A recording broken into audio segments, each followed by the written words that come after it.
Bonjour, bonsoir à toutes et à tous, bonsoir Nova. De retour en direct et en public du Théâtre L'Européen à Paris. On va passer 2 heures ensemble. 2 heures de folie. Là c'est trop, peut-être c'est trop, peut-être que personne va y croire. Peut-être que les gens vont penser que c'est vraiment une bande son. Voilà, parce qu'Aymeric fait des gestes et comme il est très influent. Oui. Là, je préfère entendre les gens que toi. Tu crées une secte. J'entends ce que tu dis par contre. Ah oui, pardon.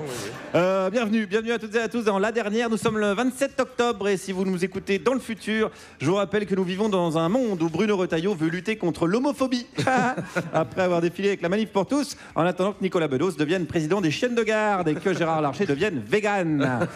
Nous vivons également dans un monde où le dernier rempart contre Cyril Hanouna s'appelle Thierry Ardisson.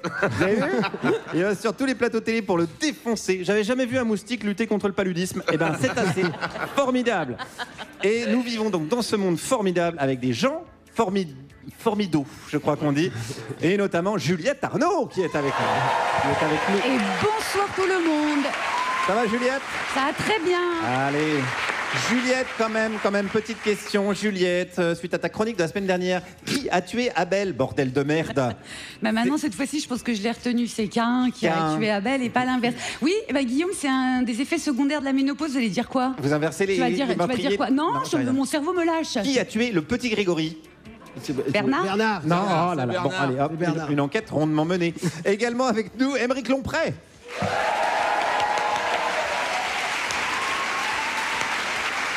Incroyable, Aymeric, ça va ? Ouais. Impeccable. Alors Aymeric, j'ai regardé un petit peu les commentaires sous une vidéo de Juliette d'ailleurs. Il y a ce commentaire que j'aime beaucoup sur YouTube. Juliette est notre rayon de soleil, Aymeric est notre rayon charcuterie. Voilà. Nos auditeurs ont du talent. Je ne sais pas quoi faire de cette information, Aymeric. Bah, en tout cas, mon ex écoute l'émission. Laquelle ? Ouais. Bon, allez, également présent avec nous, Pierre-Emmanuel Barré. Bonsoir. Bien sûr. Pierre-Emmanuel, t'as passé une bonne semaine aussi. C'était super. C'est pas bien. Alors, j'ai regardé les commentaires sous les vidéos YouTube aussi. Il y a ce commentaire, rendez-nous Gaspard Proust. Oui. Je sais pas quoi faire de ce commentaire. Mais je sais pas, mais sous les tiennes, il y a marqué reprenez Meurice. Donc c'est pas beaucoup mieux. Allez, je sais pas pourquoi je te pose des questions. Nous rejoindrons pendant l'émission une nouvelle dans la bande. Swan Périssé sera avec nous. Et également Douli Laëlia Véron. Merci à tout ce petit monde. Et c'est donc parti pour une nouvelle émission, une émission d'actu, une émission d'analyse, une sorte de LCI, mais en plus objectif. Et on commence tout de suite avec notre traditionnelle revue de presse. Oui, c'est moi qui commence. J'ai une info. Oh non Le député insoumis Andy Kerbra a été interpellé dans le métro alors qu'il achetait des stupéfiants. Oh non! Ouais, alors franchement, si j'avais 122 collègues Rassemblement National avec ma boss, c'était Yael Braun-Pivet, moi aussi, je m'en mettrais plein la gueule. On comprend. Même thématique. Une information. Mais qu'est-ce que tu racontes, Bruno ? Bruno Retailleau affirme que, je cite, chaque joint fumé a le goût du sang. Mais qu'est-ce que tu racontes, Bruno ? Mais je crois surtout que Bruno, il a fumé un Tampax. Concentre-toi, Bruno, concentre-toi. Et moi, j'ai une info, mais ils sont cons comme des pantoufles, et désolé pour les pantoufles. Julien Audoul, député RN, aurait envoyé un mail à Marine Le Pen 4 mois après avoir été embauché en tant qu'assistant. Marine, serait-il possible que je vienne à Strasbourg demain pour voir comment se déroule une session au Parlement européen ? Ils sont cons comme des pantoufles et désolé pour les pantoufles. Je suis un génie. Non, mais Guillaume, est-ce que je peux venir à une émission dimanche prochain pour voir comment ça se passe, une chronique ? Ouais, en effet, ça serait pas du luxe. Et tu regarderas comment se passe la revue de presse aussi. Bon, Juliette. J'ai une info. Merci, patron. 37% des Français considèrent que la possibilité de télétravailler est déterminante dans le choix d'un emploi. Merci patron, merci patron. Et ce pourcentage bondit à 99% lorsqu'il s'agit des assistants parlementaires du RN. Moi, j'ai une info. Et toi ? Le classement des 25 humoristes préférés des Français est sorti et c'est toujours Coluche qui arrive en tête. Et toi ? Eh ben, j'y suis pas. C'est une vraie surprise. Aymeric non plus, mais ça, on s'y attendait. Il est même pas dans le classement des 68 millions de Français préférés des Français. Et moi, j'y suis pas. Non, c'est un classement juste pour les humoristes. Non mais attendez, moi j'ai vu le classement, il y a Coluche, Raymond DeVos, Jean Poiret, Thierry Leluron, Anne Romanoff, que des morts. Je te jure. Ils ont fait le sondage à la sortie d'un club de philatélie ou quoi? Ouais. En plus, Coluche, bien vu. En plus, Coluche, aujourd'hui, il aurait 79 ans, il serait aigri, réac, il ferait des tournées avec Bigard et Tex en disant, de toute façon, aujourd'hui, on peut plus rien dire. Donc, parfois, ça a du bon, les camions. Hein. Ouais. Ouais, puis attends, et qu'est-ce qu'on peut attendre d'autre chose qu'un peuple qui a voté 2 fois Macron? Attendez, vous seriez pas juste un peu vexé? Non, mais pas du tout, n'importe quoi. Non, n'importe quoi. Juste les Français, c'est des cons, c'est tout. Ouais, et moi, j'ai une info. Ah, tiens, j'aurais pas dit. Les gorilles votent avant de se déplacer en groupe. Ah tiens, j'aurais pas dit. Ouais. Contrairement aux humains qui se déplacent en groupe avant d'aller voter. Oh, Emmerich, il a lu un livre. Oh, oui, mais il l'a peut-être pas compris. Une information, on savait déjà, t'es con quoi. Ce week-end, on est passé à l'heure d'hiver. On savait déjà, t'es con ou quoi? Vous jouez beaucoup trop bien, je trouve. On a donc reculé d'1 heure, sauf sur Europe 1, où on est toujours bloqué en 1933. Et hop, un petit point Godwin. Je vous rappelle que Jean Moulin en faisait beaucoup, donc j'ai le droit.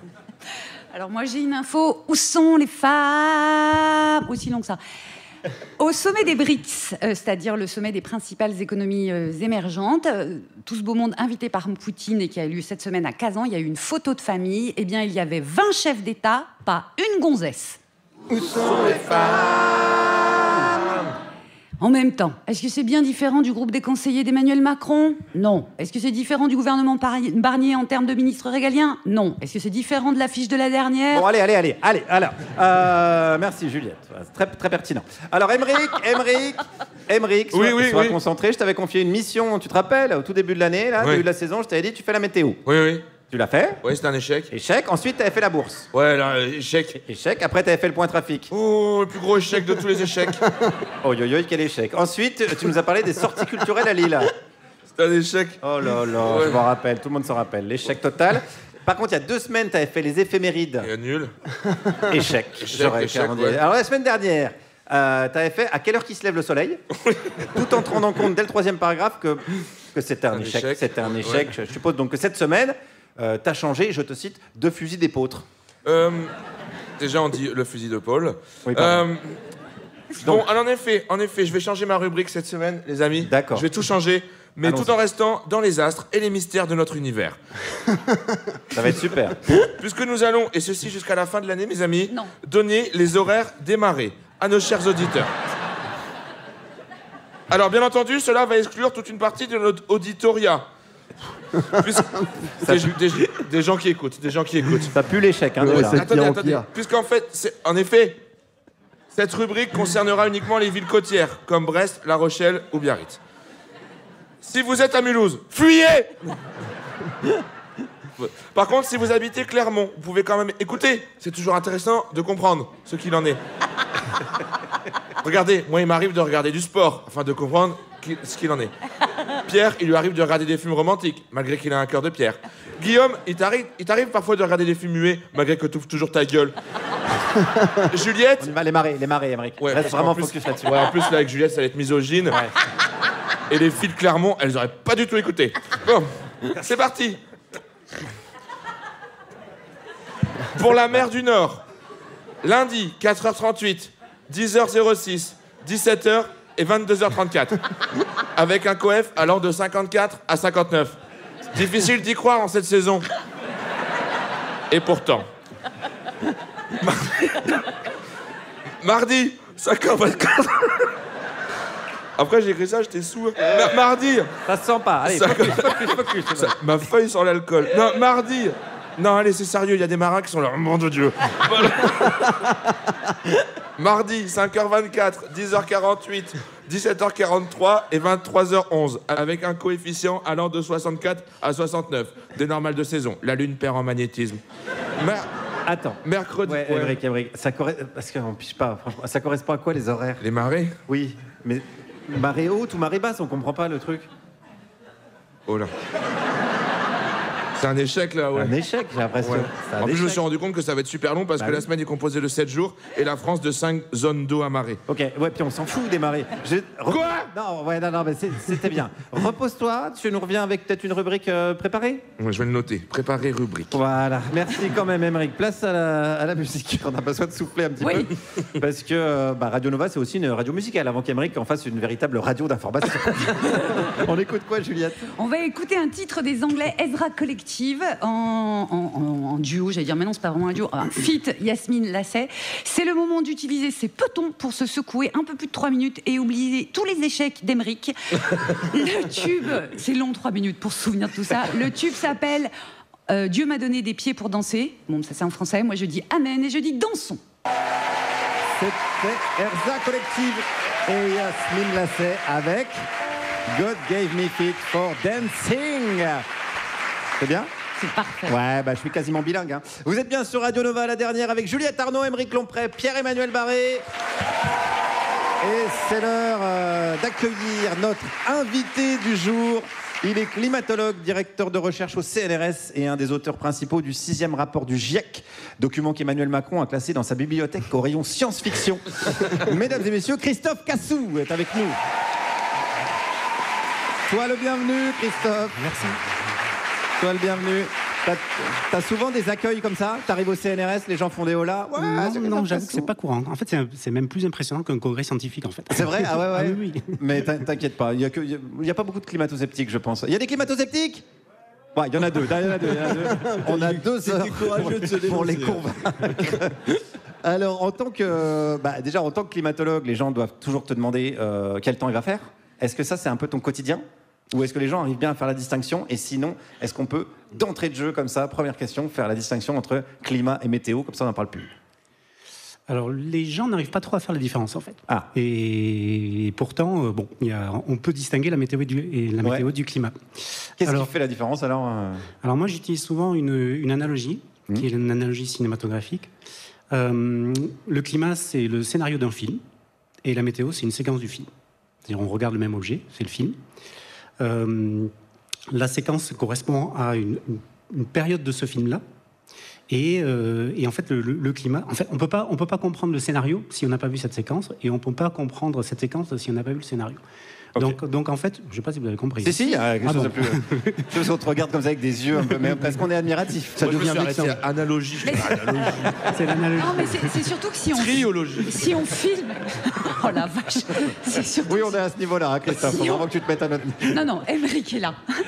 Si on file l'analogie, qui l'a écrit ce scénario? Qui a écrit le scénario? En fait, aujourd'hui, c'est les activités humaines qui écrivent le scénario du film. Et donc, toutes les séquences du film, donc la météo, est influencée aujourd'hui par les activités humaines, hein, et par nos émissions de gaz à effet de serre dans l'atmosphère. Alors, ne spoile pas trop, quand même. Christophe, je t'ai présenté sommairement. On va le faire un petit peu plus dans le détail. J'ai mes sources. On m'a dit que depuis tout petit... T'étais passionné par ça, t'étais passionné par le climat. Donc, comment ça se concrétisait? Est-ce que t'avais des Playmobil avec des sondes atmosphériques ou des poupées vaudou avec le patron de Total? Ouais, On m'a dit à 9 ans, tu faisais des relevés météo à 9 ans. C'est ça, moi je suis un peu un Obélix du climat, quoi. Je suis tombé dans la marmite du climat quand j'étais petit. Et dès 9 ans, je faisais des relevés météo. J'avais une station météo que mon grand-père m'avait construite. Donc dans ton jardin, tu avais une petite... Dans mon jardin, maison, voilà. Et puis j'étais hyper strict comme gamin, même à 9 ans, quoi. Ok. Et puis Tu donc, déconnais pas avec ça, quoi. il fallait absolument pas déconner. Ok. Il fallait que la station elle soit vraiment à la dimension parfaite pour que ça soit comme dans les normes de l'Organisation mondiale de la météorologie. À 9 ans. À 9 ans. C'est peut-être pour ça qu'on devient auteur du GIEC, mais bon. Et ça devient d'où? Tu sais, je vais pas faire la psychanalyse. Je sais pas. Je sais pas du tout. En fait, j'ai été fasciné par les nuages. J'étais un gamin qui était assez rêveur, assez connecté à la nature, fasciné par les tempêtes, les orages. Et tu voulais être prévenu. Et je voulais être prévenu. Ouais, En c'est fait, ça. je faisais la prévision aussi parce que j'avais des drapeaux de différentes couleurs, et puis suivant le temps qu'il allait faire, je montais une couleur différente pour s'il y avait un orage. Donc les voisins étaient contents, ils avaient la prévision météo, quoi. Tu avais déjà le goût de la transmission. Très bien, très bien. Et après, tu as entamé des études d'ingénieur, DEA sur le climat, doctorat ensuite. Quel était le titre de ta thèse? C'est toujours un peu rigolo, les titres des thèses, surtout pour des gens comme nous. Rôle de l'océan Atlantique sur la variabilité interannuelle à décennale de l'Atlantique Nord, de l'Europe. Ah oui, parce que tu allais dire de l'Atlantique Nord, et là j'allais tiquer, j'allais dire n'importe quoi. Bien sûr. Voilà, nous prend quand même pas pour des buses, Christophe, on est sur le coup. Et donc tu es spécialisé dans ce qu'on appelle la variation climatique. Est-ce que quand même tu peux nous dire que le dérèglement climatique est un vaste canular à l'échelle mondiale et qu'en fait tout va bien, s'il te plaît, on peut continuer à prendre l'avion comme ça, on peut voilà. C'est pour que je sorte dans 2 minutes là. Est-ce que tu peux nous dire qu'on va pas tous crever? Non, si on te le demande gentiment. Non, on va pas tous crever. On va pas tous crever. Donc on est mal barré. Ouais. Mais on va pas tous crever parce que Qui va crever? Oui, j'aimerais bien savoir aussi. Est-ce que tu as une liste? Genre par exemple ici, par exemple qui? Alors statistiquement, ça va être difficile à dire. Ah ouais. Mais bon, en fait, c'est les plus vulnérables en fait qui vont subir les toi, effets du Émeric. changement climatique. Émeric va partir le Donc premier. là, je vous connais pas assez pour savoir lequel d'entre vous est c'est le plus Émeric. vulnérable, mais bon. Donc on l'a dit évidemment, tu es un des co-auteurs du GIEC. Alors plus précisément du premier groupe. Donc là, j'ai envie de reprendre à la base. Déjà, c'est quoi le GIEC? Parce qu'on entend souvent ça dans les médias, mais on ne saurait pas bien définir qu'est-ce que le GIEC. Et après, qu'est-ce que le premier groupe du GIEC? Combien de groupes? Et qu'est-ce qu'on y fait dans ces groupes? Alors le GIEC, c'est le groupe intergouvernemental d'experts sur l'évolution du climat. Et c'est un groupe donc de chercheurs. Si on prend la totalité du GIEC, on est 750 à peu près, donc divisé en 3 groupes, on va dire de 250.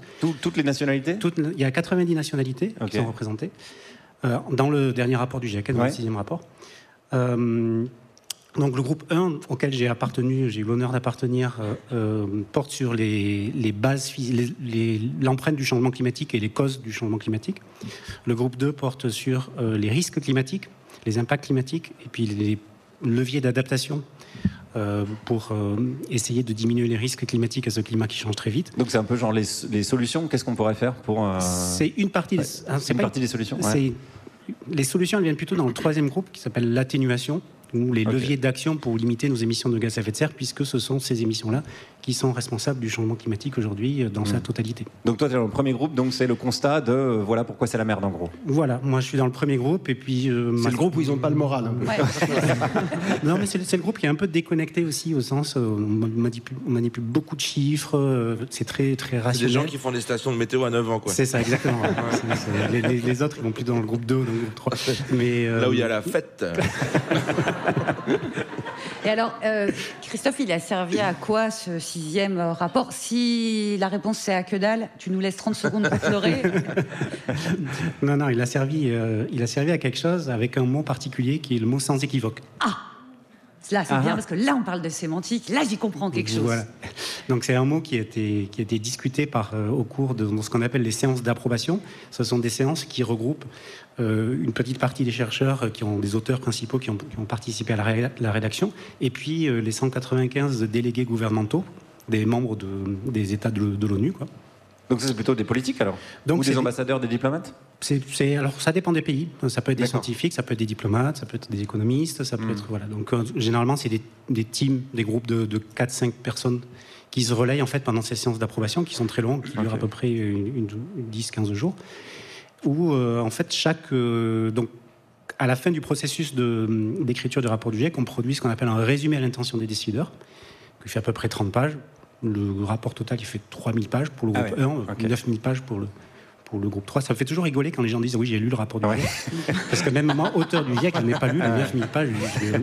Oui, donc ils ont lu les 30 pages. Et donc ce résumé, enfin ces 30 pages, vous vous êtes mis d'accord sur...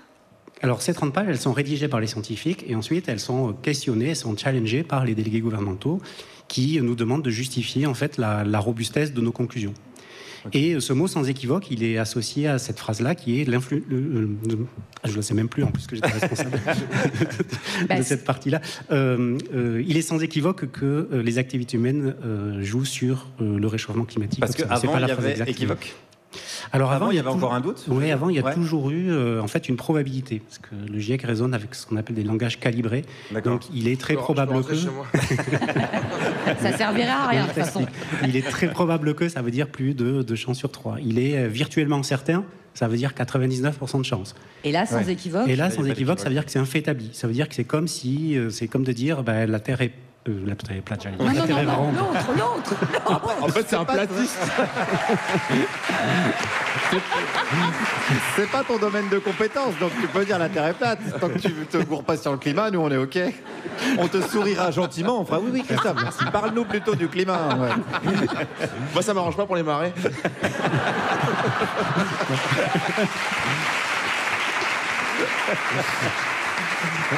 La Lune ne joue pas sur le climat. Oui, prouve-le.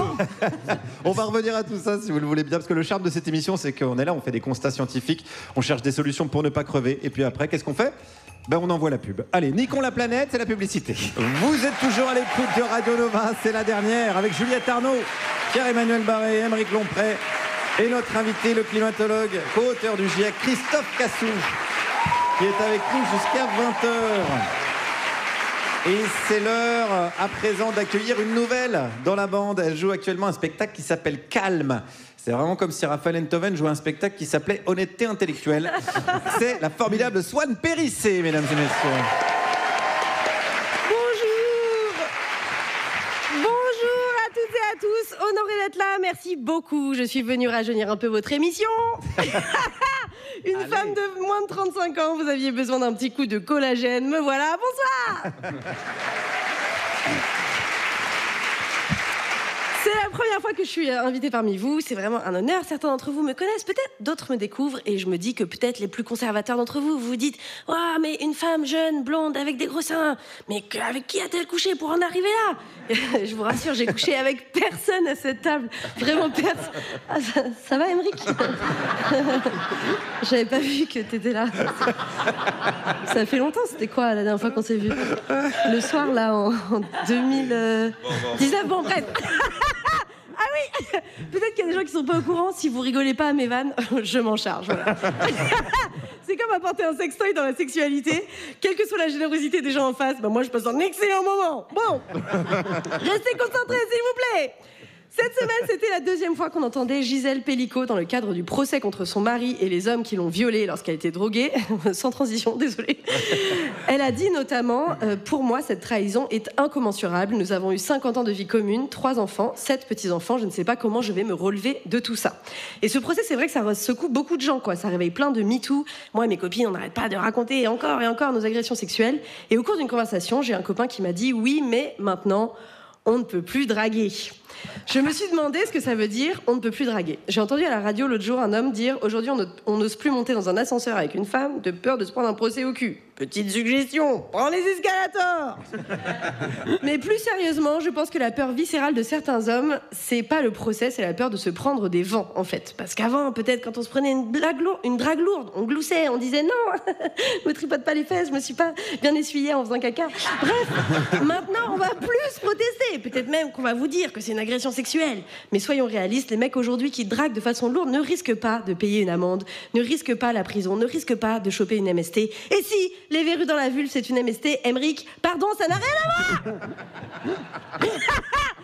Alors, en tant que femme beauf, c'est hyper vécu. Alors, en tant que femme beauf, j'ai toujours fait le premier pas pour draguer mes partenaires et je me suis pris plein de vents. Et aujourd'hui, je tiens à vous rassurer, messieurs, vous allez vous prendre des vents, mais vous allez vous en remettre. Exemple, la dernière fois que je me suis pris un bon. La dernière fois, un beau gosse rentre dans la boulangerie dans laquelle j'étais. Il a un chien qui tient en laisse. Je commence à jouer avec le chien qui me mordit et qui me lèche allègrement. Et le maître, beau comme un dieu, me dit « Ah, désolé !» Je lui dis, les yeux dans les yeux, « Non, mais ça me dérange pas, ça fait hyper longtemps qu'on m'a pas léché. » Et... Au revoir, monsieur. Et vous n'avez pas acheté vos pains au chocolat? Oups, alors. Bon, quand je passe devant cette boulangerie, je ne rentre plus, mais franchement, ça va, j'arrive à dormir la nuit, quoi. Mais si vous n'osez plus draguer en entendant parler de ce qui se passe, nous, imaginez ce qu'on n'ose plus faire. Dominique Pellicot avait construit une vie de couple avec cette femme, ce couple dont on rêve toutes depuis toujours. Et moi, j'ai toujours cru que le couple me sauverait de toutes les épreuves de mon quotidien de célibataire. Une petite anecdote de mon quotidien de célibataire, par exemple. Là, je viens juste de terminer une relation avec un mec qui, à chaque fois qu'il me faisait un cuni, me mettait un coussin sur le visage. Voilà. Alors ouais, j'ai jamais compris si, 1, il voulait que je ne le regarde pas pendant ce moment de vulnérabilité, 2, si il voulait que je me taise ou que je meure, en fait. Voilà. Donc moi je croyais que c'était fini, voilà, quand tu trouvais le couple, que ce genre de situation un peu bizarre, tu vois, c'était terminé. Mais même si les statistiques disent le contraire, je pensais qu'on était un peu sauvés en couple. Je pensais qu'avoir des enfants avec un homme, puis des enfants, de construire un foyer avec un homme, d'établir une confiance pendant des années, ça préservait un peu du manque de respect, de la violence, des agressions sexuelles. Mais Gisèle Pellicot, il y a quelques jours, a insisté sur le fait que le violeur peut être aussi dans la famille, les amis, ils sont insoupçonnables. Et en lisant ça, je me suis dit, si vous ne pouvez plus draguer, nous n'osons plus aimer. Swan Périssé, mesdames et messieurs. Merci Swan. C'est un plaisir. Et bienvenue dans la bande. Merci beaucoup. Swan qui a un spectacle en tournée en ce moment. Ouais, c'est à Paris au Théâtre Édouard VII, tous les mardis, mercredis à 19h et en tournée dans toute la France. Impeccable, on viendra te voir. Impeccable. Ça c'est carré. J'aime ça. Ça s'appelle Calme, donc je l'ai dit, ça parle de colère. Question pour Christophe Cassou, qui est toujours avec nous, climatologue, co-auteur du 6e rapport du GIEC. Comment tu gères cette... Déjà, est-ce que tu es en colère face à l'inaction climatique, etc., etc. Et comment tu gères cette colère? En colère, oui, ça m'arrive. Ouais. Y a vraiment des situations où on se dit... là, on a ça, c'est le maximum de ta colère. Oh là là, je vais construire une station météo. Moi. Non. Il y a des colères où on a vraiment envie de tout casser, quoi. Ouais. Et comment tu gères ça? Enfin, est-ce que...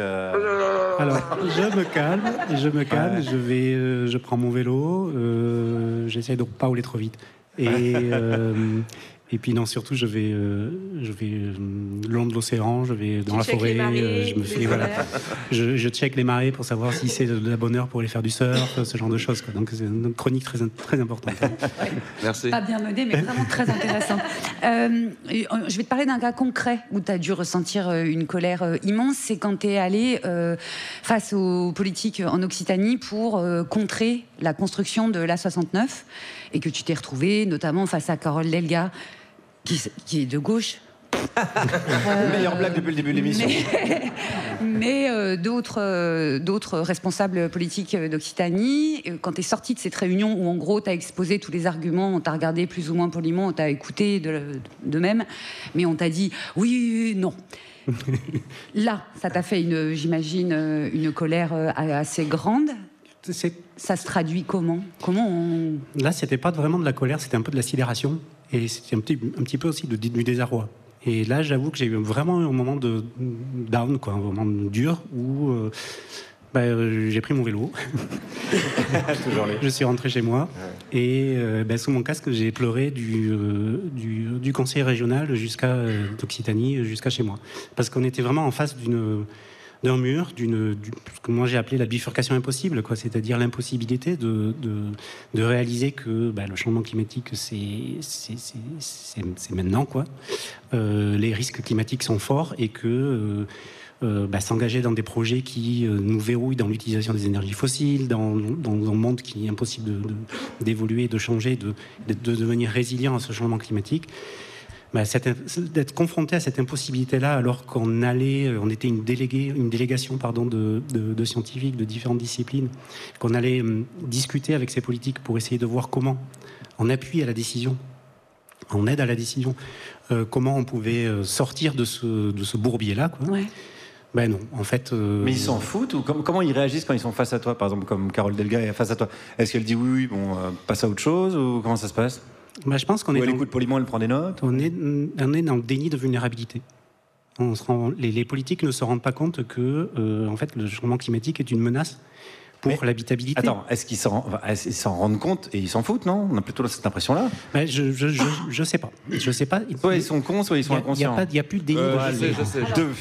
Alors le déni, Guillaume, ne va pas par là, parce que le déni, c'est aussi une chose qu'on ne maîtrise absolument pas. Moi, toi, Carole Delga, tout le monde. Enfin... pratiquement tout le monde. Mais est-ce que tu penses que quand tu parles de déni de vulnérabilité, tu veux dire que c'est même toute l'humanité qui n'est pas capable de se voir comme vulnérable, à ce point-là vulnérable, sans équivoque vulnérable? Pas toute l'humanité, parce que... Non, mais à part 4 scientifiques. non, on n'est pas tous, on n'est pas tous traités à la même enseigne en termes de changement climatique. On peut pas comparer. Enfin, un homme moyen, un terrien moyen, ça n'existe pas. Hein. Il y a vraiment des différences entre entre un Français et puis des habitants qui subissent les effets du changement climatique, en particulier dans les pays africains, qui subissent de plein fouet ce changement climatique et qui ne sont pas responsables de ce changement climatique. Parce qu'il y a c'est très facile en fait de faire des statistiques qui ne veulent rien dire. Les tonnes de CO2 par habitant, quand on prend l'ensemble des 8 milliards ou de 7 milliards d'habitants qu'on est aujourd'hui, ça ne veut rien dire. Quoi. C'est comme quand Bernard Arnault il rentre dans un bar PMU, tout le monde est millionnaire. Exactement. Voilà. Donc, on va revenir. Ouais, c'est pas de moi, mais je sais pas de qui c'est. Je pense que c'est de Gad Elmaleh. Du coup, je dirais un partout. On va revenir à tout ça. Mais auparavant, c'est l'âme de cette émission, le pilier de cette radio. Sans lui, nous ne sommes rien. Il est drôle, beau et charismatique. 3 indices qui laissent penser qu'il ne s'agit pas d'Aymeric Lompré. Désolé Aymeric, c'est lui qui a écrit le lancement. Pierre-Emmanuel Barré, est-ce que les auditeurs vous ont écrit cette semaine ? Non. Non, le calme plat, aucun message. Bon. Alors le fait que je n'ai pas regardé s'il y avait des messages n'y est probablement pas étranger. Mais que voulez-vous, je n'ai pas le cœur au travail, Guillaume. C'est pour ça que je me suis complimenté dans votre lancement. J'espérais que ça me remonterait le moral. Mais quand c'est lu d'une voix monocorde et nasillarde, ça ne marche pas. Je suis bougon. Je suis bougon parce que c'est les vacances scolaires, je me suis coltiné la Cité des Sciences, la Grande Galerie, le cirque d'hiver, le spectacle de Zing Zing le magicien. J'ai construit un château de sable dans un parc avec des merdes de chiens pétrifiés et des vieilles seringues. Le problème des vacances à Paris avec les enfants, c'est les enfants. Dès que quelqu'un passait avec des bonbons ou une camionnette un peu louche, je tirais légèrement sur le col du t-shirt des gamins pour laisser entrevoir une épaule aguicheuse. Mais c'est jamais les miens qui sont choisis. C'est très vexant.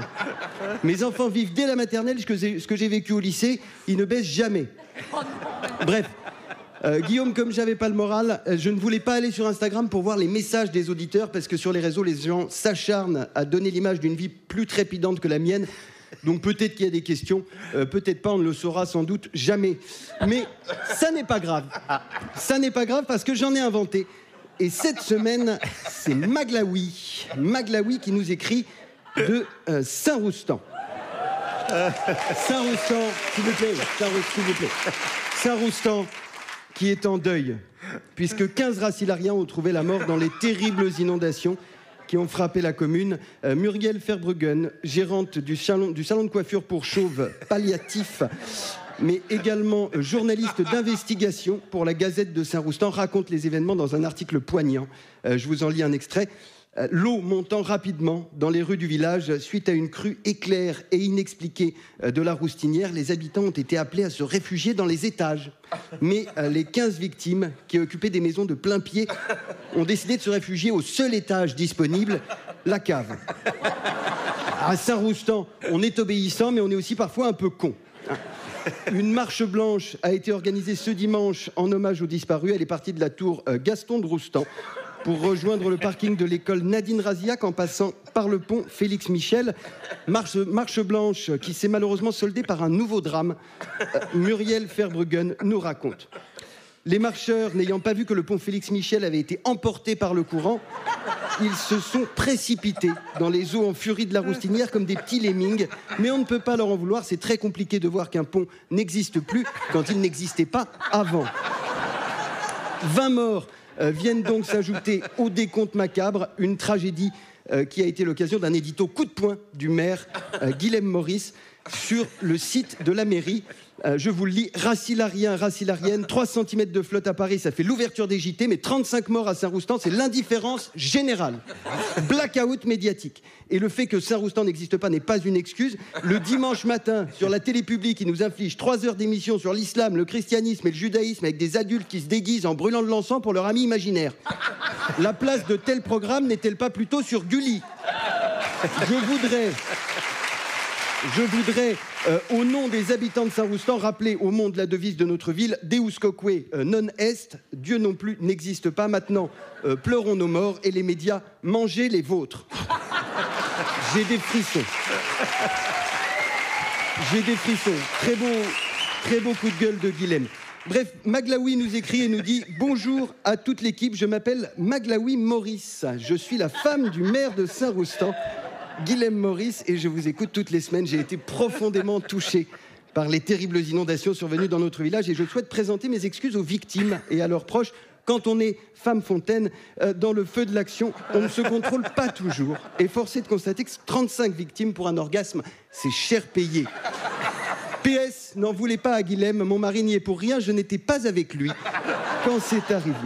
Eh bien, Maglaoui, merci pour votre franchise et pour votre fidélité à l'émission. Bien sûr, je veux dire votre fidélité à l'émission. On souhaite bon courage aux racilariens pour le nettoyage du village. Quant à moi, je reviens la semaine prochaine. D'ici là, si vous avez des questions, posez-les à vos proches. Et si vous n'avez pas de proches, posez-vous des questions. Merci Pierre-Emmanuel Barré. Merci beaucoup. C'était impeccable. C'était impeccable et c'était sans équivoque. Et ça, c'est important. Juliette, qu'est-ce qu'on va écouter comme musique? C'est ça la question que je me pose. Eh ben, je vais t'y répondre. C'est un titre de R qui date de 1998. Ça s'appelle Kelly Watch the Stars. Et la question, c'est qui Kelly? Kelly Slater, Alerte à Malibu. Pas du tout. Pas du tout. C'est la Kelly de Drôle de Dame. Vous savez, il y avait Sabrina, il y avait Gilles et il y avait Kelly. Eh ben Kelly, les deux membres du groupe R, eh ben ils étaient salement amoureux d'elle gamin. Bim, chanson. C'était Kelly Watch the Stars du groupe R. Vous êtes toujours sur Radio Nova, la dernière avec Juliette Arnaud, Aymeric Lompré, Pierre-Emmanuel Barré et Christophe Cassou, co-auteur du GIEC climatologue. Ça va Christophe? Tu passes un bon moment? Oui. Eh bien ça va pas durer, parce que c'est le moment de la contradiction, c'est le moment de la panique morale de la semaine. La France a peur. Arrêtez! Personne n'a craqué! Allez, Christophe Cassou du GIEC. Bah déjà non, Cassou du GIEC. On dirait le nom d'un cheval de course breton, donc déjà non, déjà ça ne va pas. Bon, on t'a assez entendu, place un petit peu à la nuance, à la contradiction, au débat, parce qu'on t'écoute depuis tout à l'heure, mais moi j'écoute tout, les télés, les journaux, les radios. J'écoute par exemple Mathieu Kassovitz qui nous dit sur France Inter, la pollution n'existe pas. Ça c'est intéressant je trouve, ça prouve qu'on peut tout dire sur France Inter. Voilà. Hein, et il n'a pas été contredit, tout va bien. Et j'écoute également une autre radio, Sud Radio, que j'aime beaucoup. Mon émission favorite, c'est Berkoff dans tous ses états. Ah, j'adore. Parce que Dédé, il invite toujours des gens passionnants, comme par exemple l'essayiste Christian Gérondeau. Tout repose sur un mensonge que je vais vous lire, qui est extrait du dernier rapport du GIEC. La suppression totale des émissions anthropiques de CO2 est une nécessité pour stabiliser la hausse de la température terrestre. Oui. Mais simplement, cette phrase est un mensonge. Mensonge, Christophe Cassou. Menterie, diablerie que tout ça. C'est Christian Gérondeau, que tu viens d'entendre, qui te le dit. Christian, il a écrit un livre qui s'appelle CO2, un mythe planétaire. Donc, il connaît bien le sujet. Moi, j'ai hâte de lire ses prochains livres. Avaler un bol de fioul, ça craint rien. Et pisser sur les câbles électriques, c'est trop cool. Alors, pourquoi c'est un mensonge? Il va développer, il le dit très bien, Christian. Qu'est-ce que tout le monde comprend? Si c'est une nécessité, c'est que c'est possible, puisque c'est le GIEC qui le dit. Or, ce n'est pas possible. Et bam, dans ta gueule, Christophe, désolé, pas possible parce que tout le monde s'en branle. Donc, ce n'est pas une nécessité. Vous voyez l'argumentation? C'est comme moi, quand Juliette elle me dit arrête de chanter dans les karaokés, c'est une nécessité pour nous tous. Et ben, elle dit n'importe quoi, parce que c'est pas possible. Dès que j'entends la tribu de Dana, paf, dans la vallée. Et ben voilà. Voilà. Alors, pourquoi on parle de changement climatique partout? Oui. C'est le résultat de la prise de pouvoir par des gens qui, intrinsèquement, ont une vision négative de l'homme. Et qui sont maintenant aux commandes. Ce sont des écolos convaincus qui ont pris le pouvoir. Partout, il y a des écolos au pouvoir. Christophe, Bernard Arnault, il mange bio. Emmanuel Macron, il brasse du vent pour les éoliennes. Michel Barnier, il s'apprête à faire un excellent compost. Les écolos sont partout, aux postes stratégiques. Ça, c'est un autre invité de Berkoff sur Sud Radio qui le dit. C'est le président de l'association des climato-réalistes, Benoît Ritaud. Il y a des moments où on doit reconnaître qu'il y a quelque chose comme un totalitarisme doux qui essaye de se mettre en place. Ça, c'est Christophe. Alors, totalitarisme doux, typiquement Christophe Cassou. T'as un côté Pol Pot sympa, voilà, je te le dis.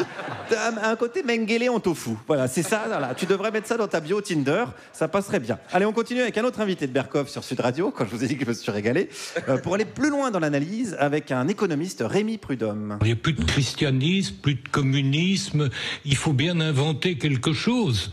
Est arrivé un peu peut-être par hasard l'idée que la température du globe allait augmenter et tout détruire. C'est un peu comme une religion, quoi, quelque part. Ils ont une mode. Les pantalons pas de def, les méga feux, les t-shirts oversize, la fonte des glaciers. C'est pareil, c'est kiff-kiff.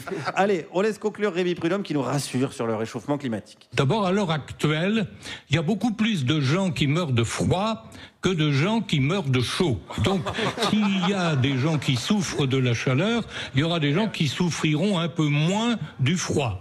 Donc, c'est une première raison de ne pas trop s'inquiéter. C'est une excellente première raison, j'ajoute. Et il y en a plein. Et je vous conseille du coup d'écouter cette belle émission d'André Berkoff. Alors ça vous donnera peut-être des envies de tout cramer ou de les envoyer bien se faire cuire le cul, mais je vous rappelle que ce serait pas bon pour votre bilan carbone. Voilà, c'est dit. Merci beaucoup. Ah bah ça a calmé tout le monde. Désolé Christophe. Ouais, c'était... Ça vous fait des bonnes journées quand même. Hein. C'est un travail. Oui, c'est un travail. Vous êtes payé, non? Oui, ouais. Christophe, question. Est-ce que ça sert encore de discuter avec les climato-réalistes? C'est ça? Ils s'appellent eux-mêmes comme ça. Qui s'appellent eux-mêmes... climato-sceptiques. Comme ça. Oui. Bah alors, Émeric et Guillaume m'ont dit que hier, ils ont entendu Marion Maréchal dire sur BFM, pourquoi est-ce qu'ils regardent BFM tous les deux, je ne sais pas, sur BFM qu'on n'était pas certain que le dérèglement climatique soit dû à l'activité humaine, alors que le rapport du GIEC donc a conclu à sans équivoque. Elle dit on n'est pas sûr. Non, mais elle l'a lu quand même.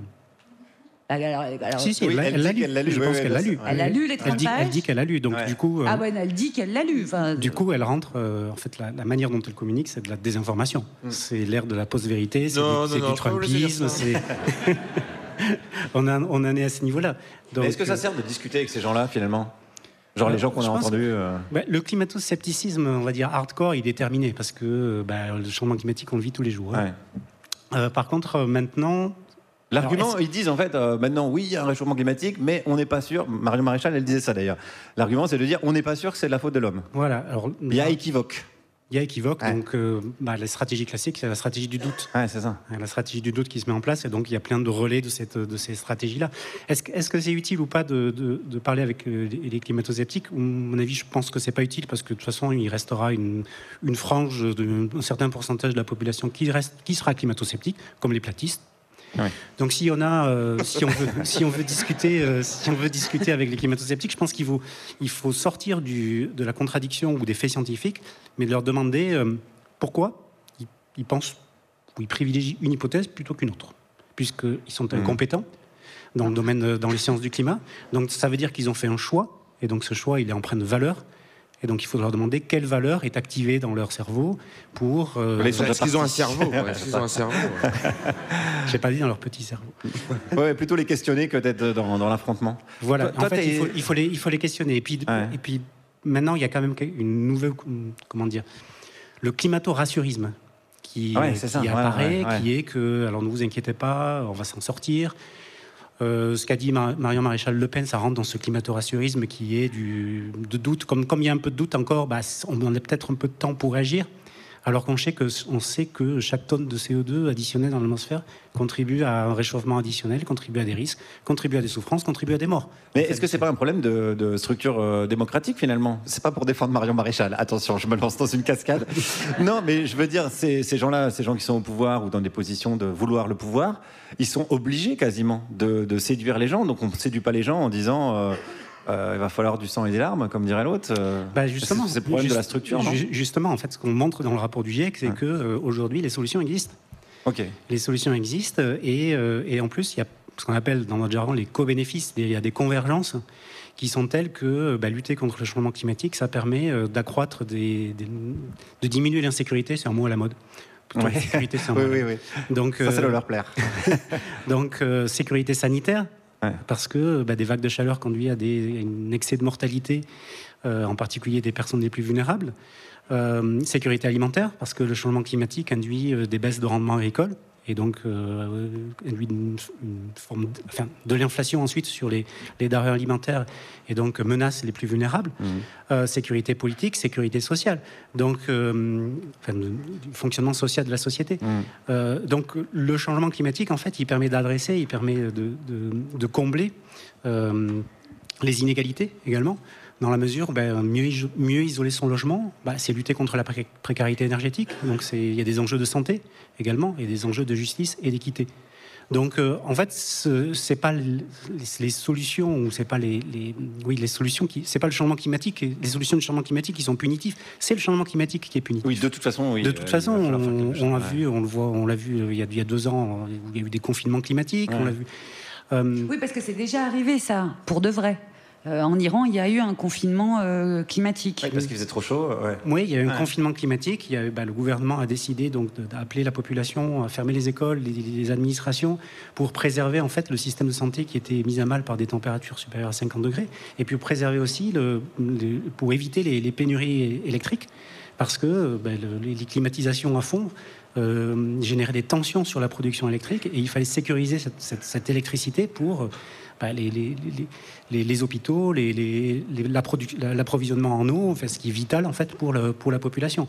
Et ce n'est que le début, parce que si on regarde les niveaux de réchauffement vers lesquels on va, aujourd'hui, à 1,3 degré de réchauffement, on a l'impression que c'est pas beaucoup, on pourra y revenir dessus, mais aujourd'hui, il y a à peu près 200 millions d'habitants qui vivent hors de leur niche d'habitabilité, on va dire.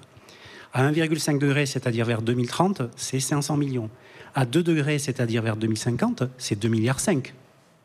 C'est beaucoup. À part ça, on va s'adapter à 4 degrés sur la France. Ouais.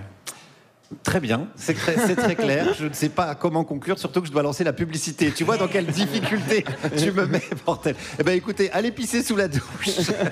N'écoutez pas ce qui suit, arrêtez de consommer de la merde, c'est la publicité. Vous écoutez toujours Radio Nova, c'est la dernière avec Juliette Tarlot, Pierre-Emmanuel Barré, Aymeric Lomprey et notre invité, le climatologue Christophe Cassou. Et c'est le retour de notre linguiste préféré. On ne pensait pas avoir une linguiste préférée un jour. On n'en connaît qu'une. Bon, mais c'est notre préférée quand même. Elle, sa thèse, c'était le mot qui tue, le trait d'esprit dans la comédie humaine de Balzac. Et ça lui va très bien. C'est Laëlia Véron. Merci les amis. Alors, quand on dit parler de la pluie et du beau temps, généralement, ça signifie dire des banalités, vous êtes d'accord ?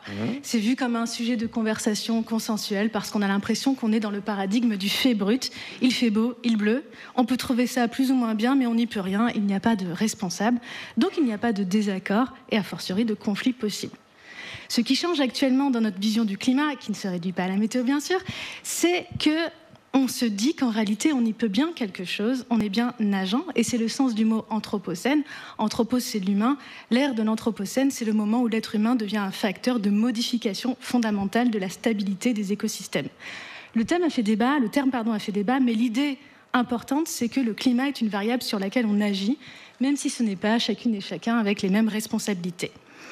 Or, ce n'est pas trop dans nos habitudes de langage de parler de ces questions de manière responsabilisante. Par exemple, les tournures impersonnelles, il pleut, il fait beau. Ce sont des il impersonnels, ça ne renvoie à rien du tout, sauf peut-être à Dieu. Ce il n'est pas un vrai sujet, personne n'agit. Peut-être qu'il faudrait remplacer ça par des il bien personnels et dire Total fait chaud ou Patrick Pouyanné va faire très très chaud cet été. Mais je crois que l'Académie française n'est pas tout à fait prête. Bref, la question qui se pose, qui est importante, c'est ça, quel langage trouver pour convaincre, interpeller, mais aussi impliquer. On a essayé des formules un peu choc comme l'urgence climatique, mais le problème de ces mots isolés, c'est qu'ils peuvent être toujours récupérés et banalisés. On a eu quand même Sarkozy qui a repris tranquillement la notion d'urgence climatique. En même temps, on avait bien Macron qui nous avait écrit un bouquin sur la révolution. Et justement, pour élaborer un discours d'implication, le GIEC tente autre chose, de plus intéressant, me semble-t-il, en ne se plaçant pas seulement au niveau lexical, mais au niveau narratif, avec la notion de scénario. C'est un des premiers mots, d'ailleurs, que vous avez employé. C'est le principe du GIEC, 5 scénarios possibles, plutôt pessimistes ou optimistes. Le scénario, c'est intéressant parce que ça permet d'allier la prévision scientifique et la notion de possible, avec des liens logiques. Si on fait ça, par exemple, si on continue avec une forte émission de gaz à effet de serre, il va se passer ça, réchauffement, augmentation de tant de degrés, conséquences catastrophiques, climatiques, sécheresse, inondations. Mais si en revanche on fait ça, baisser le nombre d'émissions de gaz à effet de serre, on va peut-être s'en sortir. Je résume, mais c'est l'idée des scénarios. Et contrairement à la prévision pure et simple, par rapport à laquelle on ne peut rien, le scénario, ça exprime une nécessité conditionnelle. On peut se projeter dans le scénario, certes en tant que victime, ça fait un peu peur, mais aussi en tant qu'acteur. C'est un peu le livre climatique dont vous êtes le héros. Si je ne veux pas qu'il se passe cette conséquence-là, j'ai intérêt à agir sur ce facteur-là. ça recrée des possibles, ça les connecte à nos actions présentes, donc ça nous implique.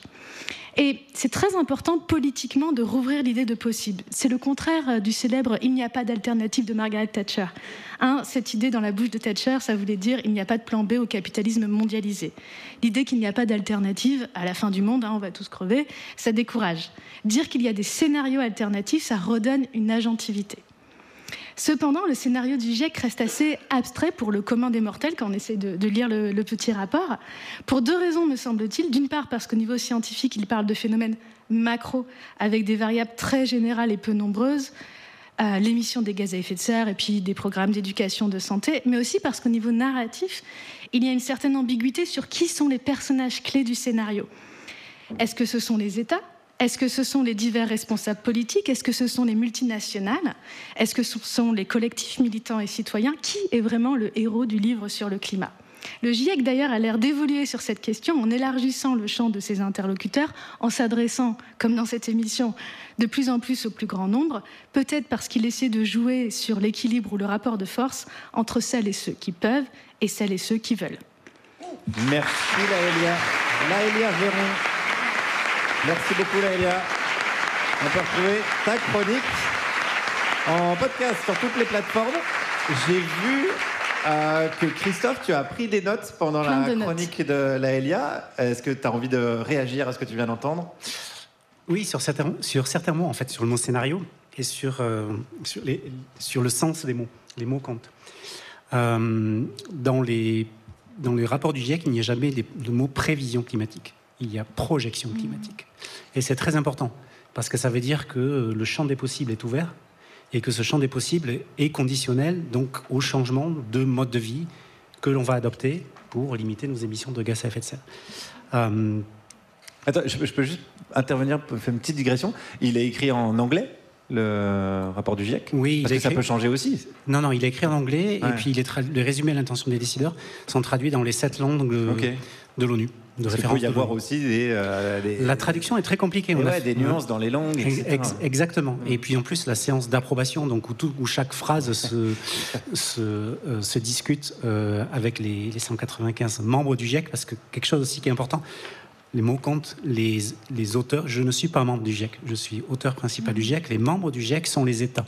Oui, justement, c'est qui les décideurs ? Parce que vous avez employé ce mot tout à l'heure. C'est qui les décideurs, les interlocuteurs ? C'est qui ? C'est les États ? C'est les chefs d'État ? Répondez, Christophe. Non, mais c'est vrai, c'est les chefs d'État. Ils ne sont pas directement les chefs d'État, donc c'est les délégués gouvernementaux. En France, c'est une délégation interministérielle qui regroupe donc des personnes du ministère des Affaires étrangères, du ministère de la Recherche et du ministère de l'Écologie. Dans d'autres pays, ça peut être sous des tutelles qui sont différentes. Généralement, il y a des chercheurs qui sont en aide à ces délégués gouvernementaux pour justement questionner la pertinence ou la robustesse des différentes phrases qui sont dans le résumé à l'intention. Mais ma question, c'est justement, est-ce qu'il n'y a pas une évolution un peu du GIEC ? On a l'impression qu'au départ, le GIEC essaie de s'adresser vraiment aux dirigeants pour convaincre les dirigeants et que, en tout cas, certains, comme vous, essayent d'élargir le champ des interlocuteurs. Est-ce que vous êtes tous d'accord là-dessus ? Est-ce qu'il y en a certains qui se disent, bon, de toute façon, c'est les dirigeants, les chefs d'État qui vont changer les choses, c'est pas le commun des mortels, donc c'est eux qu'il faut convaincre ? Est-ce qu'il y a du débat entre vous là-dessus ? Est-ce que vous pensez autre chose ? Parce que vous faites justement, voilà, pas juste des adresses aux dirigeants gouvernementaux. Vous nous parlez à nous. Et on n'est pas dirigeants. Pas encore. Mais je vous parlerai de ça plus tard. J'avoue qu'à la fin du processus donc, de rédaction du rapport du GIEC, qui dure à peu près 4 ans, en tout cas, je vais partager mon expérience, moi j'ai eu un grand vertige. Parce que, en étant scientifique dans un domaine ou expert dans un domaine assez petit, en fait assez restreint de la géophysique, en étant auteur du GIEC, on a une vision générale, non seulement du groupe 1, puisque là, moi j'y ai participé, mais également du groupe 2 et du groupe 3 qui portent donc sur des aspects plutôt sociétaux et des aspects plutôt socio-économiques, politiques, on va dire. Et donc j'ai eu un grand vertige et je me suis posé la question de savoir si... qu'est-ce que je fais après ? Qu'est-ce que je fais après cet exercice qui était quand même un peu fou, ces activités qui étaient assez inédites, quoi. Enfin inédites pour un chercheur, assez unique, pardon, pas inédite mais unique. Je me suis dit que j'avais pas forcément envie de retourner dans mon laboratoire et d'écrire le énième papier scientifique sur mon petit bout de recherche qui me fait toujours triper. Hein. Mais oui, station météo. Station météo, là. Ouais. Mais voilà, donc cette idée de partager ses connaissances pour en fait aider à la décision, apporter des connaissances pour éclairer la décision, pour s'engager vers ce monde bas carbone, vers ce monde résilient, parce que comme il est écrit dans le résumé à l'intention des décideurs du groupe 2, tout retard supplémentaire dans l'action coordonnée et mondiale tend à refermer la brève fenêtre d'opportunité pour assurer un avenir viable. Chaque mot compte. Hein. Discuté et adopté à l'unanimité par l'ensemble des représentants. C'est pire qu'une réunion de gauche, quoi. C'est à la virgule près. Il y a viable, il y a peu de fenêtre d'opportunité, il y a retard. Et là, on se dit qu'il y a urgence. Et cette urgence, elle n'est pas politique. Cette urgence, elle est dictée par les lois de la géophysique. Et c'est très important. La neutralité carbone, on parlait tout à l'heure de Giraudot qui disait qu'il faut... c'est impossible d'arriver à la neutralité carbone ou que c'est une lubie ou c'est une manipulation. En fait, la neutralité carbone, c'est une loi de la physique. Puisque ce que la physique nous montre, c'est qu'il existe une relation proportionnelle entre le cumul des émissions de CO2 dans l'atmosphère et le niveau de réchauffement. Dit autrement, chaque tonne de CO2 additionnée dans l'atmosphère contribue à réchauffer. Donc il ne faut pas être quand même sorti de la cuisse de Jupiter ou de je ne sais pas d'où, mon grand-père disait Polytechnique, pour comprendre que en fait, il faut arrêter d'émettre des gaz à effet de serre dans l'atmosphère. Aymeric, on en est où de la compréhension? Il y a du pour et du contre. D'accord, bon. Et bien justement, Aymeric, c'est le moment de prendre un petit peu de hauteur et de faire de l'analyse critique et de l'épistémiologie sémantique. C'est à moi. C'est ce que tu m'as promis, hein, en tout cas. C'est, mesdames et messieurs, Aymeric Lompré. Bonjour à tous, vous allez bien? J'ai rien entendu. Vous devez deviner qui je suis. Ça va pas du tout. J'ai appelé mon fils Gencive. Ah, regardez, il est bien le nouvel album d'Amir. Aymeric Lompré déprimé. Bon, non mais ouais. Non, ça marche pas, mais non, ça va. Après, quand t'es au fond du trou, dur de trouver le mot qui fait mouche, hein.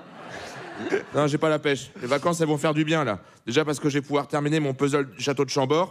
Et aussi parce que là, l'émission, là... oh là là. Ouais. Avec tous les invités qu'on reçoit, hein, putain, entre Chapoutot avec le nazisme, Flore Judet avec l'auberge des migrants, Pierre Rigaud avec la chasse, Claire Nouvion avec l'écologie, et là, Christophe Cassou du GIEC, c'est qui le prochain, l'inventeur des Vosges? Putain. Alors aujourd'hui, on reçoit Philippe Necoulant. Philippe, bonjour. Bonjour, Guillaume. Alors Philippe, vous êtes l'inventeur des Vosges. Mais c'est pas tout, parce que vous êtes également l'inventeur de vases. Non, Guillaume, je crois qu'il doit y avoir une erreur sur vos fiches. Je suis inventeur de la vase. Ah! Et comment avez-vous réussi à réunir vos deux passions? J'ai inventé le Havre. Bon, l'invité vient de se suicider. Je vais donc faire ma chronique. Oh non, pas la chronique de Guillaume! C'est ce qu'il y a de pire dans l'émission! Arrêtez! Là, je fais le public. Arrêtez de vous suicider, le public! Non, on peut pas s'arrêter! C'est trop triste! Moi aussi, j'ai envie de me suicider. Babylone! Mais qui êtes-vous? Je suis régisseur. Mais vous devriez déjà être mort! Il a tué le régisseur! Amenez. Bon, allez, c'est pas drôle. Allez, l'actualité.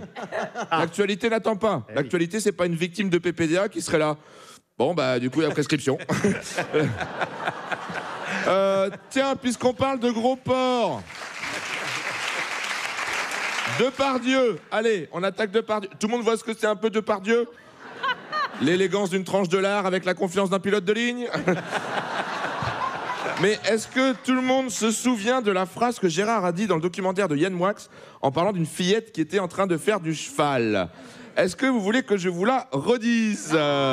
Si, on va la redire. On a mis des tuck bags à vomi sous les sièges. Allez, c'est parti. Si jamais il galope, elle jouit. C'est bien, ma fifi, continue. Tu vois, elle se gratte là. Voilà, alors bon. Alors pour sa défense, Gérard a déclaré... Merci Pierre, Alors je vais traduire, traduire, voilà. En plus j'ai fait meilleur Habib deuxième langue. Donc, alors, cela voulait dire, je ne parlais pas à une petite fille, mais à une femme adulte. Et je réclame 3 millions pour montage frauduleux. Donc là déjà on se dit, non non Dieu, défense du dernier espoir. Hein, qui a volé le chocolat? Quel chocolat? Mais c'est pas fini parce qu'il s'avère qu'il parlait vraiment de la petite fille, hein, voilà, ça a été prouvé. Du coup, Depardieu, pas con, il a déclaré... Merci Pierre. C'est bien fait. Merci, allez. Bien fait. Alors je vais traduire. Maintenant sa défense est, je jouais un personnage de fiction. Waouh! Là c'est plus une défense, c'est un saut dans le vide quoi. Qui a volé le chocolat? Quel chocolat? Demande mon chat. Voilà. Non mais attendez, alors là, le coup du personnage, ça c'est génial. Je veux dire, si ça passe, après c'est quartier libre quoi. Je veux dire, Éric Zemmour, ben non, je suis pas raciste, c'est un personnage. Patrick Balkany, ben non, je suis pas un voleur, c'est un personnage. Dieudonné, non. Bon, non, ça marche qu'avec les blancs. D'ailleurs, ça marche pas mal en ce moment avec Nicolas Bedos. Alors Nicolas Bedos, son personnage, il dit qu'il était bourré. Voilà, c'est le personnage du bois. Alors plus audacieux, hein, voilà. Et ça marche, hein, parce que les acteurs, là, on les entend pas trop. Parce que tu vois, c'est Nico, hein, c'est Nico. Et peut-être qu'il va encore réaliser quelques films. Et puis voilà, s'il y a moyen de taffer. Ah si, Guillaume, j'ai trouvé un truc encore plus déprimant que ton émission, le showbiz. Allez, vivement les vacances. Merci de m'avoir écouté. Merci, Émeric. Émeric Lompré. Merci beaucoup. Émeric, que vous pouvez retrouver tous les lundis au Théâtre La Renaissance à Paris. Alors, Christophe Cassoult, c'est toujours avec nous, climatologue, co-auteur du 6e rapport du GIEC. Alors, tu as entendu la chronique d'Émeric, donc c'est la force de l'argumentation. Hein, voilà, évidemment, une pensée très, très construite, très, très complexe. Tu l'avais écrit avant d'écouter ma chronique. Ouais, vraiment, j'aurais dû rayer. Alors, ce qui nous intéresse, c'est ce dont on parlait juste avant la chronique d'Émeric, c'est les contre-arguments, ce qu'on appelle les climato-rassuristes. Alors, il y a plusieurs choses qu'on entend. On entend la fameuse théorie des petits gestes. Qu'est-ce qu'on répond à ceux qui disent le fameux colibri, on peut tous aller essayer d'éteindre l'incendie, même si on est un petit colibri avec sa petite trompe, on peut tous pisser sous la douche, et si tout le monde le fait, la somme de ces petites actions va faire pencher la balance. Est-ce qu'on griffe les gens au visage ou est-ce qu'on leur offre un livre de Pierre Rabhi? Les petits gestes, enfin, il faut évidemment faire tout ce qui est possible pour... pour moins consommer d'eau, moins consommer d'énergie, trier ses déchets, etc. Mais l'enjeu, c'est un enjeu de politique publique. Le changement climatique, c'est vraiment un problème. C'est pas un problème technique, c'est pas un problème physique, c'est un problème politique, c'est un problème de vivre ensemble. Donc il faut un encadrement de ces petits gestes par des politiques publiques qui favorisent en fait les transformations, ces transformations qui sont très profondes, transformations de nos modes de vie, de notre relation au commun, de notre relation au vivant. Et c'est pas par les petits gestes qu'on va y arriver. Hein, ces petits gestes... Ça suffira pas. Quoi. Ça suffira pas. Ils s'inscrivent en fait dans... Moi, j'ai toujours du mal à quand on oppose l'individuel et le collectif. Parce que c'est une vision qui est fragmentée et qui est pas du tout réaliste, en fait. L'individu, il est dans un cadre qui est fixé par la société et par les politiques publiques. Il y a un autre argument aussi qu'on entend beaucoup, c'est on pèse peu en France dans le dérèglement climatique. Le fameux 1% des émissions de CO2. Voilà. Oui, donc ça c'est classique. Classique, mais alors qu'est-ce qu'on répond à ça? On est fatigué quand même. Oui, on est fatigué. C'est important parce que comme on l'entend. Il reste 45 minutes encore. Non, mais on l'entend beaucoup, c'est vrai, dans les médias. Bien sûr. C'est une espèce d'effet de bon sens. On se dit, bah oui, après tout, on est un petit pays, donc on pèse pas beaucoup. Parce que, en fait, à chaque fois, l'argument qui va avec, c'est nous, on est petit, c'est la Chine. Voilà. Parce qu'en ce moment, c'est hyper pratique. Ouais. La Chine, c'est l'Inde. Alors, c'est beaucoup la Chine. C'est complètement fallacieux de raisonner par pays, parce que la Chine, c'est 1 milliard et quelques d'habitants, et la France, c'est 55 millions. Dans ce cas, il faudrait comparer la France avec le Liechtenstein, par exemple, ou la principauté d'Andorre. Ça se revient à la même chose. Donc il faut comparer par habitant, et quand on compare par habitant, les émissions d'un Chinois et d'un Européen sont relativement proches, et les émissions d'un Français sont même plus élevées que l'émission d'un Chinois. Quand on comptabilise ce qu'on appelle, nous, la délocalisation de carbone, c'est-à-dire les services et les biens qui sont produits en Chine ou en Asie, ou en Inde, dans certains pays, et puis en fait qui sont utilisés, qui sont consommés par nous ici dans les pays occidentaux. On a délocalisé la pollution, quoi. On a délocalisé la pollution, et moi avec ma casquette de géophysicien, je peux vous montrer que je me fiche de savoir l'origine de la molécule de CO2, hein, la molécule de CO2 qui est émise par la voiture qui passe juste à côté de ce théâtre. Elle met 3 semaines pour faire le tour de l'hémisphère nord, elle met 6 mois pour l'hémisphère sud, et au bout d'un an, elle a fait le tour de la planète. Eh ben, elle s'emmerde pas, celle-là. Donc, voilà. Autre argument. Elle roule au diesel. On l'imagine. C'est visuel, c'est visuel. Je suis sniper de l'émission. Ah ouais, très bien. Juste pour compléter sur celui-là quand même, parce que, en fait, l'ensemble des pays européens émet moins de 1% de CO2, à part l'Allemagne, qui émet à peu près 2%. Donc cet argument-là, ça voudrait dire que aucun pays européen ne devrait faire des efforts pour lutter contre le changement climatique. Ouais. C'est ce qu'ils veulent dire, ceux qui disent ça. Voilà, donc ça veut dire que chaque pays avance cet argument, personne ne fera rien. Ouais. Et puis pour faire 100%, puisqu'il faut arriver à la neutralité carbone, donc il faut diminuer de 100% nos émissions, les 90%, et puis on aura la technologie pour on sera déjà pas mal. Pour capturer les 10% restants. Ouais.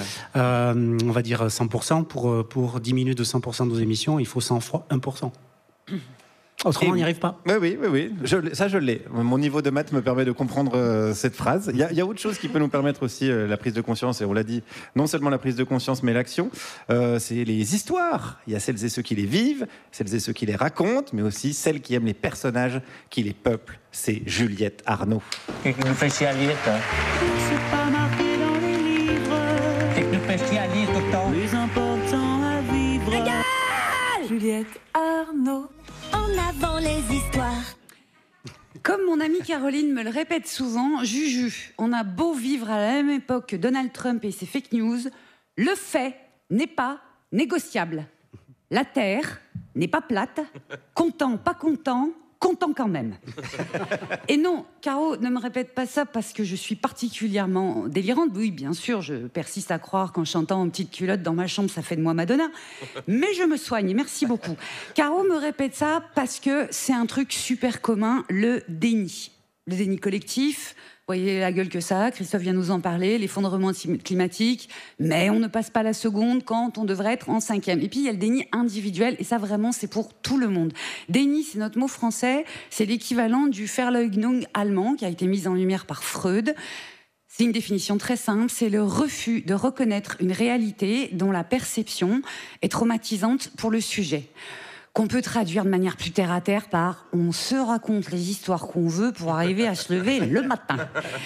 Oui, ça vous évoque quelque chose ? Vous vous sentez concerné ? C'est normal. Est-ce que c'est grave ? Ouh là là, mais moi j'en sais rien. Hein. Moi je me prends pour Madonna, pas pour un psychiatre. Ce que je sais de sources sûres, c'est que nos lectures d'enfance nous ont instruits à ce sujet. Prenez par exemple le tube Les Lettres de Montmoulin. Vous savez, on y trouve dedans par exemple la chef de Monsieur Seguin. Vous savez, la petite qui voulait sa liberté et qui finissait mangée par un loup.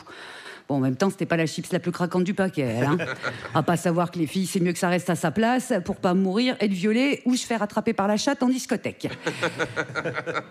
Dans les Lettres de Montmoulin, on trouve également le secret...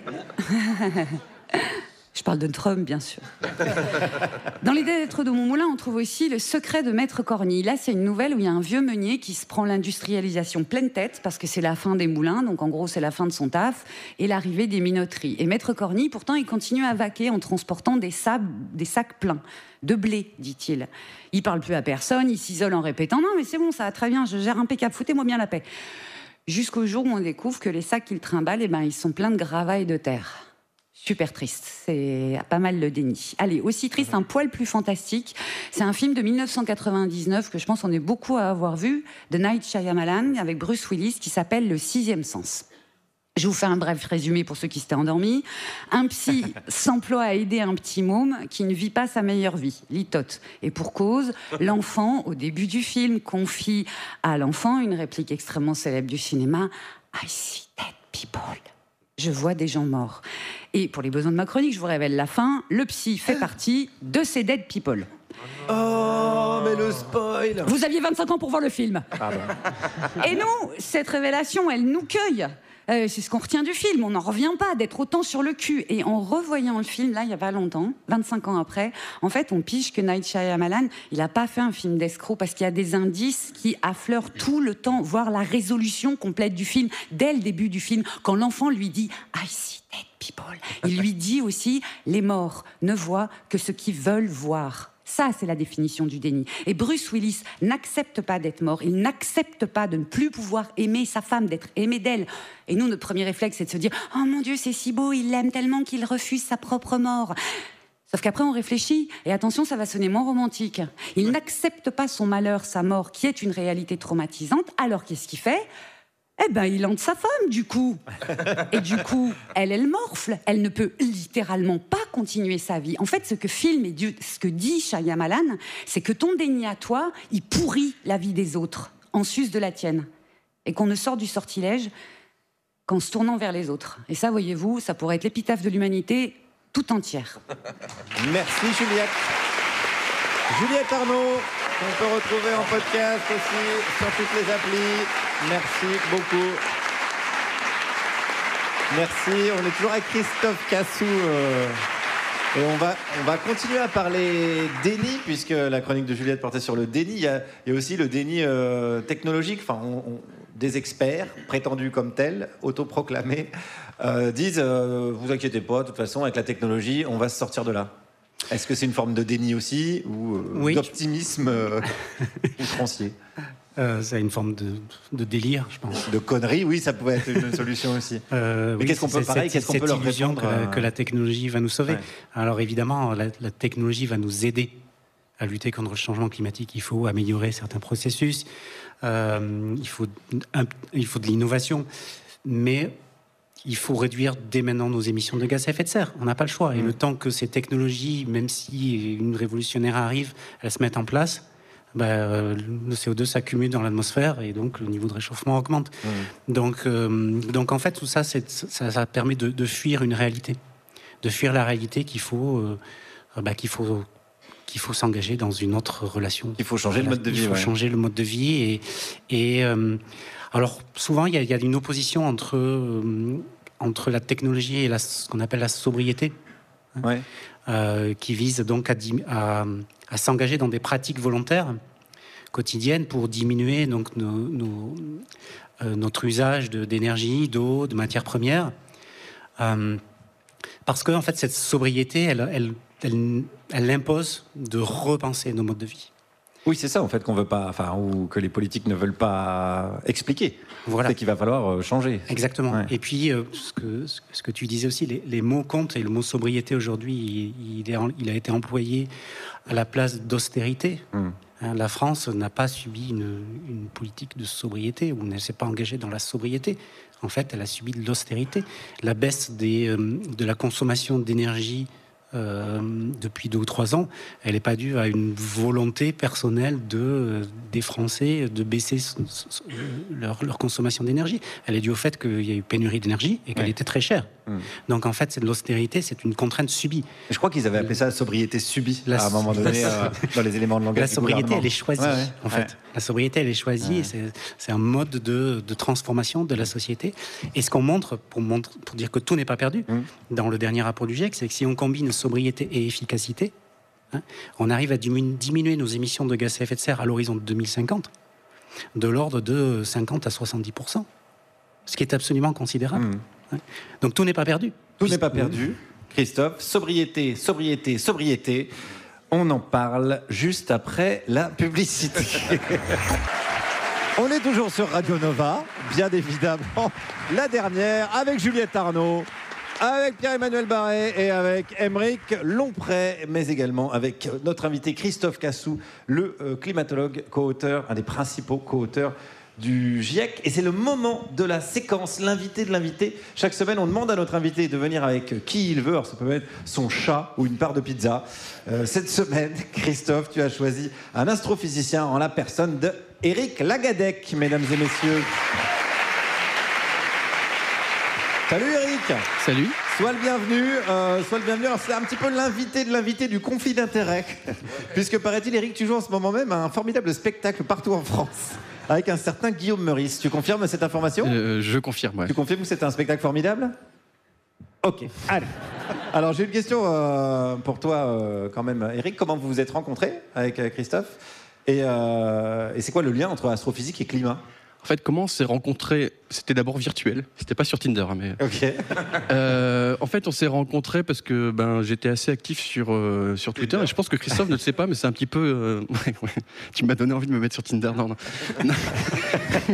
Cette interview prend une toute autre dimension. Non, mais en gros, Christophe, j'ai vu qu'il communiquait pas mal sur les sciences, sur le climat, sur Twitter. C'était aussi pendant les confinements, on a bien vu qu'il y avait pas mal de gens qui étaient devenus spécialistes de l'ARN messager, choses comme ça. Et je me suis rendu compte qu'il y avait des gens qui racontaient vraiment n'importe quoi et qu'il y avait quelque chose à faire pour que les gens comprennent les sciences, parce qu'on est dans une société face à d'immenses défis scientifiques. Et je voyais des brillants scientifiques comme Christophe qui parlaient et qui s'en prenaient plein la gueule. Et donc, en réaction, tu t'es dit, je vais pas le laisser tout seul à se taper contre des trolls, je vais y aller aussi. Ouais, puis pour moi c'est facile parce que je parle d'astronomie et quand je parle d'astronomie, ça fait rêver les gens. Je montre des belles images, les gens font c'est cool. Puis il y a personne qui va me dire non, l'univers il a pas 13,8 milliards d'années. Enfin, il y a aucune raison. Parce qu'en fait, ce que je fais, attends un peu. Bon, il y a personne à part Emmerich qui va dire que l'univers a pas 13,8 milliards d'années. Pourquoi gratuitement comme ça? Non, mais pense pas 13 milliards, c'est trop. Déjà 1 milliard. Oui, là, oui, mais tu l'as lancé, t'as lancé Emmerich dans une discussion scientifique. J'ai le droit de répondre, merde.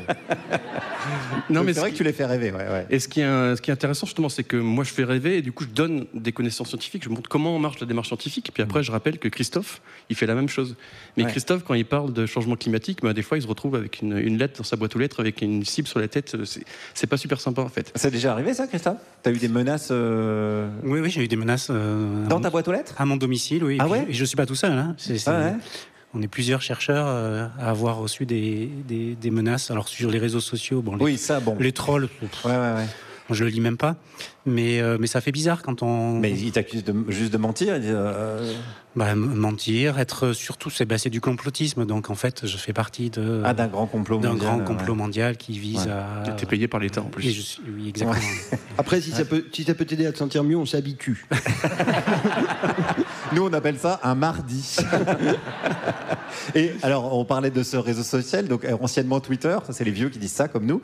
Maintenant X, est-ce que c'est un bon média pour vulgariser la science, ou est-ce que c'est devenu vraiment trop vraiment ça dépend si on parle de climat ou si on parle d'astronomie. Moi, franchement, quand je parle d'astronomie, ça va encore. Ça va, et je suis suivi par des gens de tous les partis.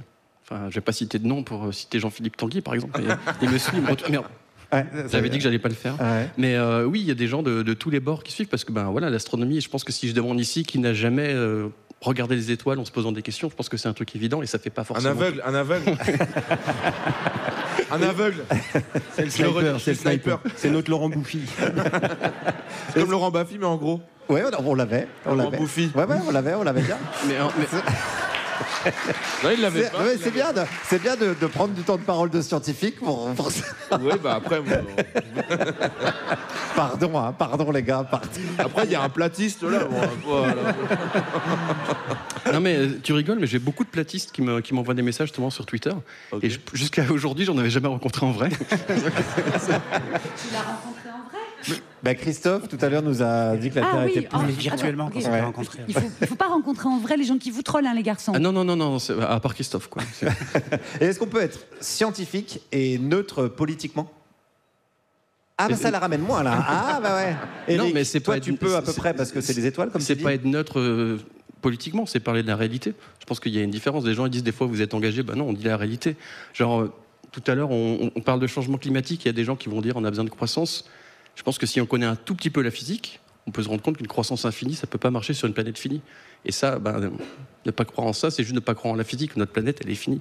Donc, après, on va me dire, je suis engagé. Non, je suis pas engagé, j'aime bien la vérité. Et Christophe, c'est pareil, on te dit ce genre de choses? On te dit, t'es engagé, t'es éco-terroriste, etc. Ah oui, bien sûr, oui. Je pense que la neutralité du scientifique est une illusion aujourd'hui, en présence de risque. Parce qu'en fait, ne rien dire, ne rien faire et ne pas porter des messages, alors que le risque est croissant et qu'il est menaçant, en fait, ça contribue au statu quo et ça contribue à accentuer les risques. Oui, donc ne pas prendre position, c'est une position. Ne pas prendre position est une position.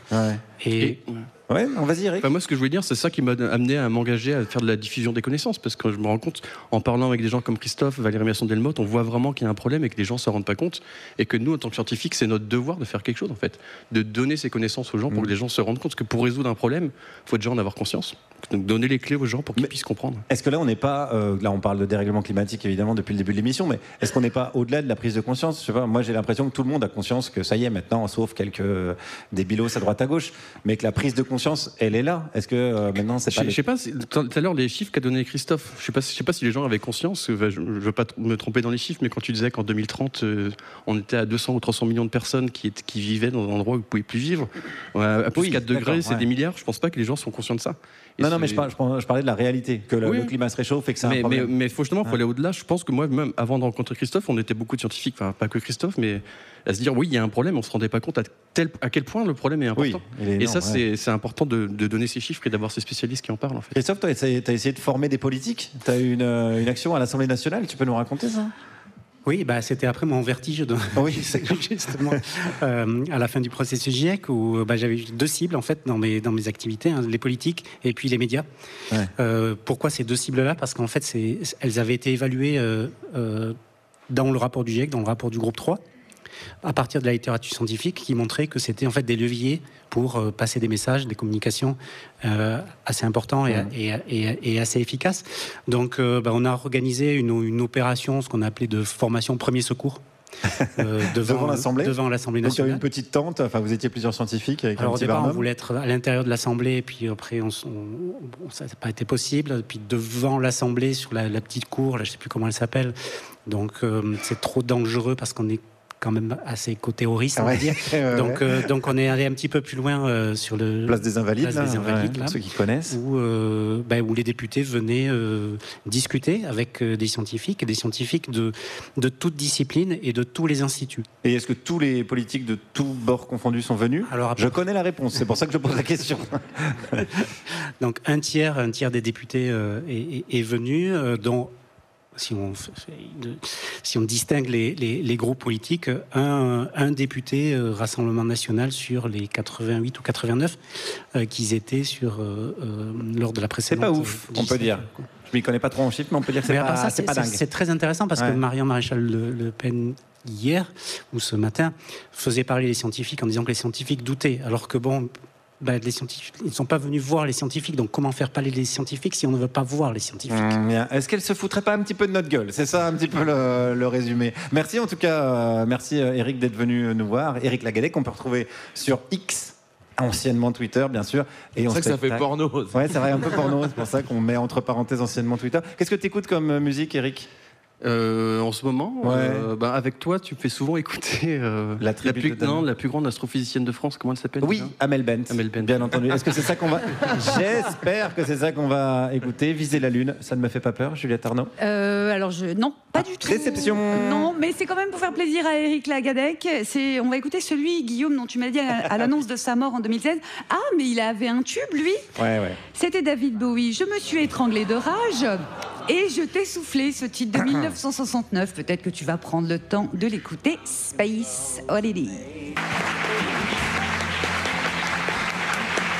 C'était David Bowie, Space Oddity. Vous êtes bien sur Radio Nova, la dernière avec Juliette Arnaud, Aymeric Lomprey, Pierre-Emmanuel Barré, notre invité Christophe Cassou, climatologue, co-auteur du GIEC. Je signale, parce que j'ai oublié de le faire juste avant de lancer le disque, mais le formidable livre d'Éric Lagadec qui vient de sortir, le télescope spatial James Webb, avec des images sublimes des confins de l'univers et toutes les explications d'Éric Lagadec, je vous le conseille vivement. Et puisqu'on parle d'étoiles, puisqu'on parle de stars, elle nous a rejoints sur scène. Elle enchaîne les dates de tournée, les tournages, télé, cinéma, les colocations avec Aymeric Lomprey.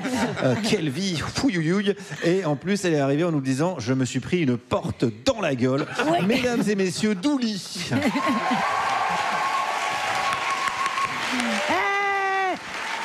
va mes petits culs aujourd'hui? C'est super. très contente d'être avec vous et avec cette magnifique équipe de Zozo. Non, c'est super d'enregistrer en public, c'est vrai. Quand tu fais des blagues, de toute façon, c'est toujours mieux de les faire en public. Faire des blagues dans une pièce sans public, tu dois te sentir seul. Je sais pas, tu dois te sentir comme Manuel Valls à son anniversaire. Bim, vanne politique, ça c'est fait. Je suis pédard pour le reste de la chronique, je peux raconter des conneries maintenant. Mais oui, je les vois, les regards à la fin quand je passe après les autres. Bah, elle a traité aucun membre du gouvernement de fils de pute. Bah, même pas un petit élu du PS. Mon Dieu, l'arnaque. Non, je suis la touche légèreté de l'émission. Voilà, dans votre algorithme YouTube, je suis la vidéo de Squeezie qui se situe pile entre la suggestion Alain Soral et Livre Noir. Non, le public, c'est vraiment la seule foule que j'aime. Sinon, les foules, c'est un cauchemar pour moi. L'âge mental d'une foule, c'est 5 ans à peu près. On se lâche, on fait du bruit. Ouais! Imagine un mec, il était tout seul. Une foule de 1, extrêmement mignon. Mais justement, imagine un mec qui réagit comme une foule, mais tout seul. Benoît, le dîner est prêt. À poil le dîner. Tu veux des frites, Benoît? Et tout le monde déteste quand il n'y a pas de frites. T'es lourd, Benoît. Et je suis lourd. Allez, allez. Je te jure, un teubé, il est tellement heureux dans une foule. Bref, aujourd'hui... Pardon. Bref, aujourd'hui, je vais évoquer mon rapport conflictuel à la technologie. Voilà, je viens de faire la captation vidéo de mon spectacle. J'avais beaucoup de nouvelles blagues. Du coup, plus pratique de l'écrire sur Word plutôt que de miser sur ma mémoire. La chimie légale est passée par là et ça laisse des traces. Voilà. Vous voyez mes tatouages, c'est juste le nom de mes proches pour être sûr de ne pas les oublier. Donc, je tape mon texte sur Word et comme je tape avec 2 doigts, comme tous les vieux qui commentaient mes vidéos France Inter, c'est payé avec nos impôts, ça! Je me suis dit, tiens, je vais me faciliter la vie si j'utilisais la reconnaissance vocale. Oui, mais non, parce que... non, parce que Siri, Alexa, Google Trad ou n'importe quoi, personne ne comprend quand je parle. La dernière fois, j'envoie un pote qui part en vacances. Enjoy this trip as fuck. Le correcteur a écrit Angélique, strip as fuck. On est donc passé de profite de ce voyage à fond à Angélique se déshabille comme une salope. Non, c'est très grave. Ça m'a fait penser à une autre petite expérience que j'ai eue avec un correcteur, un message complètement flingué que j'avais envoyé à un mec. Voilà, moi j'écris toujours coucou guapo, ça veut dire salut mon beau en espagnol. Sauf que mélange français-espagnol, le correcteur est largué, donc ça se transforme en coucou guano. Le guano, c'est quand même du caca de mouette. Donc, ça va si c'est un pote, mais si c'est un mec que t'as dragué à la veille, c'est limite. Pareil, il me change le mot plaisir en plaise, donc ça fait vieille caïra éclatée. Et quand je vais me coucher, j'écris souvent je vais me dodo, qui devient je vais me sodo. J'ai donc envoyé au mec coucou guano. Ça m'aurait fait plaisir de te voir ce soir, mais grosse journée, je vais me sodo, cœur, à très vite. Traduction. Coucou fiante, je suis une grosse caïra transgenre qui va aller s'enculer elle-même parce qu'elle est très souple. Paire de couilles dans un cornet de glace, à très vite. J'ai jamais eu de réponse. Mais imagine le mec te répond. Coucou pisse de chat, moi aussi je vais aller m'enculer avec une canette de Red Bull. Enfin, si je trouve personne pour me gâcher sur le torse, bisous avec la bouche du zizi. Imagine, tu reçois ça, tu dis, attends, toi aussi t'as une galère avec ton correcteur? Non, pas du tout, pourquoi? Non, la technologie est en train de me baiser la gueule de toute façon. Quand je lis un journal ou un livre, j'essaye d'agrandir les textes avec les 2 doigts. L'autre jour, dans le métro, il y avait une conversation que j'arrivais pas à entendre. J'ai voulu l'augmenter en montant le son de mon téléphone. Non, ça va pas du tout. Heureusement que Fruit Ninja n'existe plus. J'aurais une autre gestion des conflits. Non, madame, ça ne me dérange pas du tout que vous m'ayez marché sur le pied sans vous excuser. Pas du tout. Bref, pour conclure, le biologiste David Baltimore s'interrogeait. Serons-nous capables de choisir les éléments de la technologie qui améliorent la qualité de vie et d'éviter ceux qui la détériorent? Cher David, nous sommes en 2024 et des gens gagnent leur vie en secouant leur anus sur TikTok. La réponse est donc non, mon David. Voilà mes petits culs, prenez soin de vous, je vous bifle. Merde, je me suis parlé. Douli, merci Douli. Merci beaucoup. Douli, tu joues ton spectacle aux Folies Bergères. Retrouvez Douli en vrai aux Folies Bergères ce jeudi et à l'Olympia le 22 mai. Exact. Exact, j'ai des bonnes informations. Tu es très informé. Tout comme Christophe Cassou, le climatologue qui est toujours avec nous, un homme de science, mais aussi un homme de lettres. Et ça, Juliette Arnaud, tu as pu le vérifier. Je ris parce que je vois Christophe Cassou hausser les sourcils. Non, je ne suis pas un homme de lettres. C'est faux. Donc j'étais posé notamment la question de quel livre te fait rire beaucoup, et tu m'as dit je suis très embêtée, aucun livre ne me fait rire. Je me suis dit bon cette question-là, bouf, on la met de côté. En revanche, quand je t'ai demandé quel livre conserves-tu de l'enfance, assez rapidement tu m'as dit Le Club des 5, ce qui est logique par rapport à ta génération. Je pense que tu vas pas rougir si je dis que tu es né en 71. Et les raisons que tu m'as données pour te souvenir et pour avoir gardé le Club des 5, je les trouve passionnantes. Alors il se trouve qu'on a déjà eu un invité qui nous a répondu, mais lui c'était parce qu'il était amoureux d'un des personnages féminins. Toi tu m'as dit, c'est quand même l'histoire d'une bande de mômes qui sont tout le temps ensemble, qui sont tout le temps ensemble dehors, parce qu'ils sont tout le temps en vacances, et en plus ils ont un chien. Est-ce que tu me confirmes? Oui, je te confirme, et je pense que quand j'étais gamin, je m'identifiais à ce petit groupe-là qui cherchait à résoudre des énigmes et puis qui profitait de la nature avec les copains, et un chien, parce que j'avais un chien quand j'étais gamin. C'était un très bon compagnon. Il est mort? Oui. Et moi, j'allais demander précautionneusement. Comment s'appelait-il? Alors, il s'appelait Titus. Il s'appelait Titus. Eh bien, on a tous une pensée pour Titus. En tout cas, moi, j'ai une pensée. Oui, parce qu'il est mort. Parce que j'ai envie de penser à Titus. Ensuite. Il n'est plus là. Le chien dans le Club des 5 s'appelait Dagobert, d'ailleurs. Une pensée pour Dagobert aussi. Ensuite, je t'ai demandé, Christophe, quel livre t'avait donné envie d'être une grande personne. J'ai trouvé ta réponse extraordinaire. Tu m'as dit les bouquins écrits par le volcanologue Haroun Tazieff. Alors là aussi, c'est un petit peu générationnel, mais moi aussi, je me souviens de l'avoir lu quand j'étais gamine, parce qu'il écrivait aussi, il y avait plein de ces bouquins qui étaient adaptés pour que les gamins les lisent. Toi, tu te souviens particulièrement d'un qui s'appelle Cratère en feu, qui date de 1976, mais qui a été beaucoup réédité. Et tu m'as dit que Haroun Tazieff, ça représentait, quand tu étais gamin, le désir d'aventure, de voyage et d'adrénaline. Exactement. Et ça, il portait aussi comment dire, il partageait les forces de la nature, et peut-être qu'il y avait une résonance avec ce que je ressentais pour les orages, les tempêtes. J'étais connecté en fait à cette nature-là. Et une anecdote pour vous montrer que j'étais vraiment connecté à cette nature-là. Quand j'étais gamin, je jouais au foot, parce que mon père avait monté un petit club avec d'autres, un petit club de foot dans le petit village des Landes de 500 habitants dans lequel j'habitais.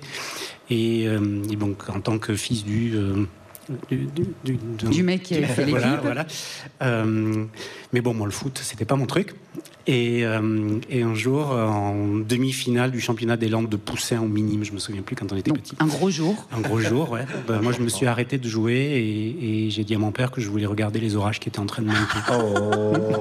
Oh, mais joue, gamin, merde. Très mignonne anecdote. Et on embrasse Haroun Tazieff, Émeric. Haroun Tazieff, qui je connais pas tous ses albums, mais... Ouais. Mais qui est mort, surtout. Et qui est mort. Et il est mort, voilà. Mais on l'embrasse. Et je tiens à préciser que Haroun Tazieff, c'était aussi un immigré, un fils d'immigré. Comme son nom ne l'indique pas. Bah si. Merci, merci Émeric. Merci Christophe. Je suis le sniper de l'émission. Juliette. Merci à tous ce Laurent sniper. Bouffi. Trop de sniper. C'est Laurent Baffy qui a trop mangé. L'émission n'est pas terminée puisque Pierre-Emmanuel n'a pas encore hurlé dans le micro, occasionnant des troubles. Mais bientôt. Allez. Occasionnant des troubles auditifs, maladies professionnelles chez notre réalisateur Malo, qu'on embrasse. Malo, on t'embrasse, Malo. Voilà. On se retrouve juste après la pub. Allez. Vous écoutez toujours Radio Nova. C'est la dernière avec Juliette Arnaud, Émeric Lompré, notre invité Christophe Cassou. Et c'est l'heure de celui qui ne fait toujours pas partie de la liste des humoristes préférés des Français. Je viens de vérifier, c'est actualisé en temps réel. Et non, ceci dit, Pascal Praud non plus. Donc c'est bien la preuve que cette liste n'est pas extrêmement fiable. Mais c'est lui. C'est Pierre-Emmanuel Barré. Non, arrête,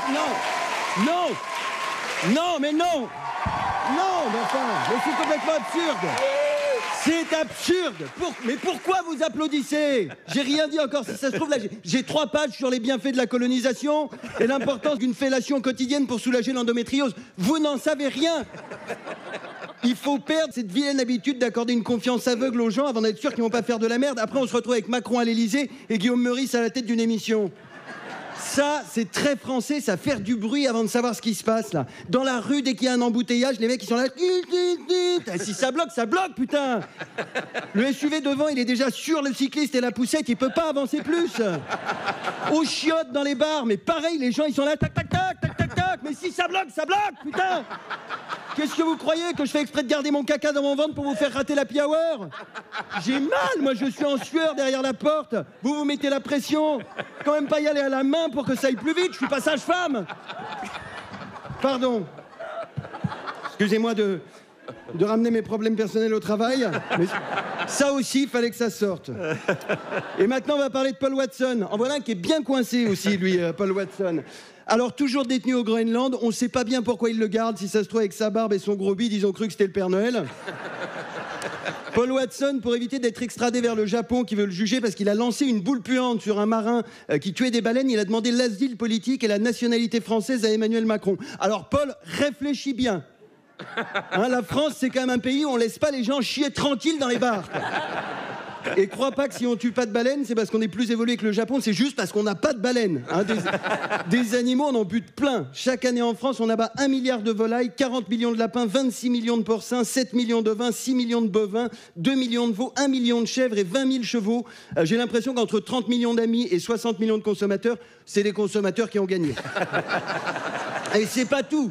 Hein, il y a encore les corridas, les combats de coqs et des chasses à courre au nom des traditions locales. Putain, les traditions locales, là, les traditions, c'est comme les trous du cul. Les mecs, ils sont agressifs, tout tendus, ils sont là, non, on n'y touche pas, jamais on y touchera. Puis finalement, quand on y touche, ils sont là, oh, bon, en fait, c'est pas mal, écoute. Retouche un coup pour voir. Hein, Paul Watson, il est vegan, ça va lui faire tout bizarre s'il débarque chez nous. Et pourquoi vous broyez 5 millions de poussins par an? C'est pour les manger? Non, c'est pour faire des farines pour nourrir d'autres animaux qu'on va tuer.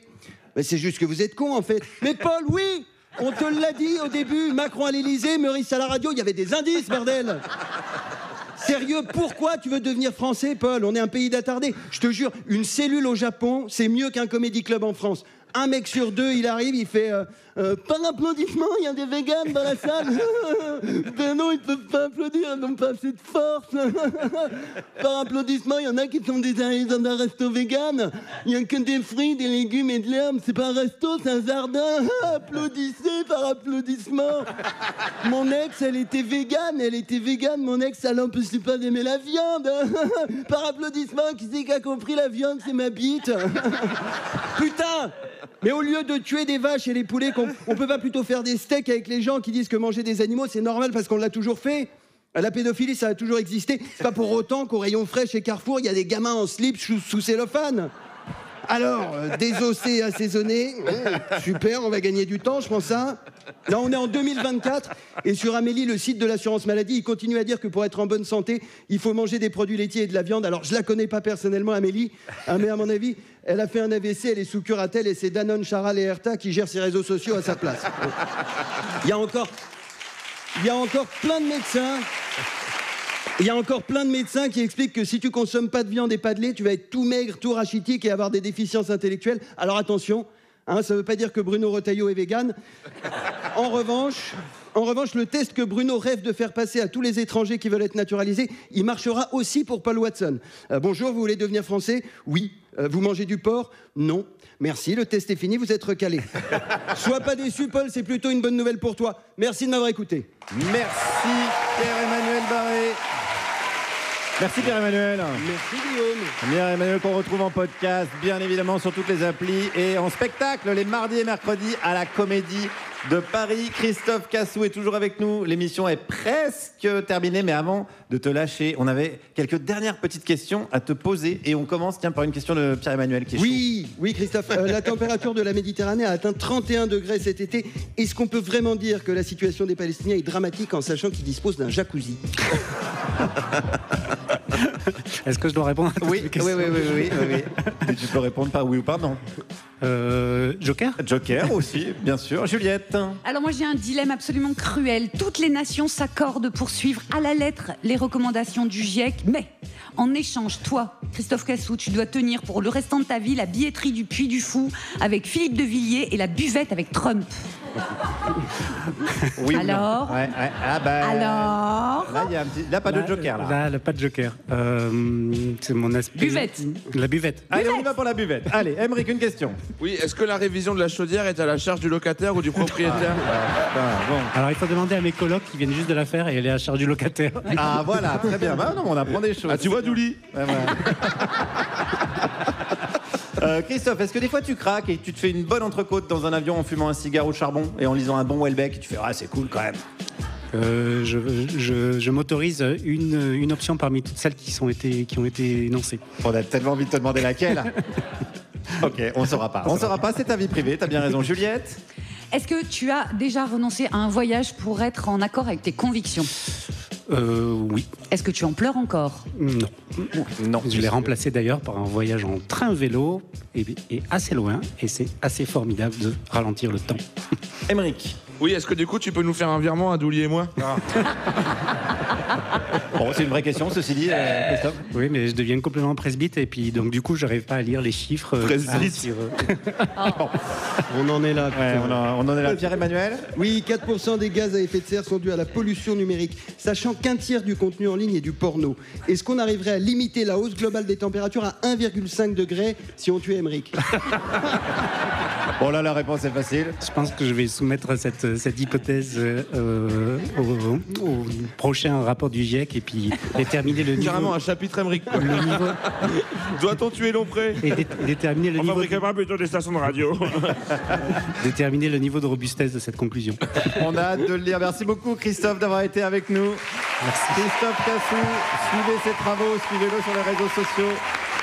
C'est la fin de cette émission. Merci aussi à Laëlia Véron d'être venue. Merci à Swan Périssé et à Douli. Merci à l'invité de notre invité, Éric Lagadec. Merci évidemment à vous d'être venus. Merci à toute l'équipe technique de l'Européen qui nous reçoit toutes les semaines. Sébastien, les équipes de Sébastien, Théo, Alexis, etc. compagnie. Merci à Malo, notre réalisateur, accompagné de notre formidable stagiaire Lucille à la technique depuis les studios de Nova. Merci à toutes les équipes techniques de Radio Nova qu'on peut applaudir bien fort également. Merci à Colline, Mehdi, Sébastien, Bastien pour les réseaux sociaux. Aux équipes vidéo Goodway, Benjamin, Alban et Adrien. Christian pour la programmation musicale. Mano et Loris pour la prod. Et merci à notre formidable rédacteur en chef Ramzi Assadi. Et merci aussi à Aymeric Lompré, Pierre-Emmanuel Barré, Juliette Arnaud et Guillaume Meurice. La semaine prochaine, l'émission exceptionnelle aura lieu en direct de Saint-Roustan. Ne manquez pas ça, ça risque d'être formidable. D'ici là, amusez-vous bien et vivement la dernière.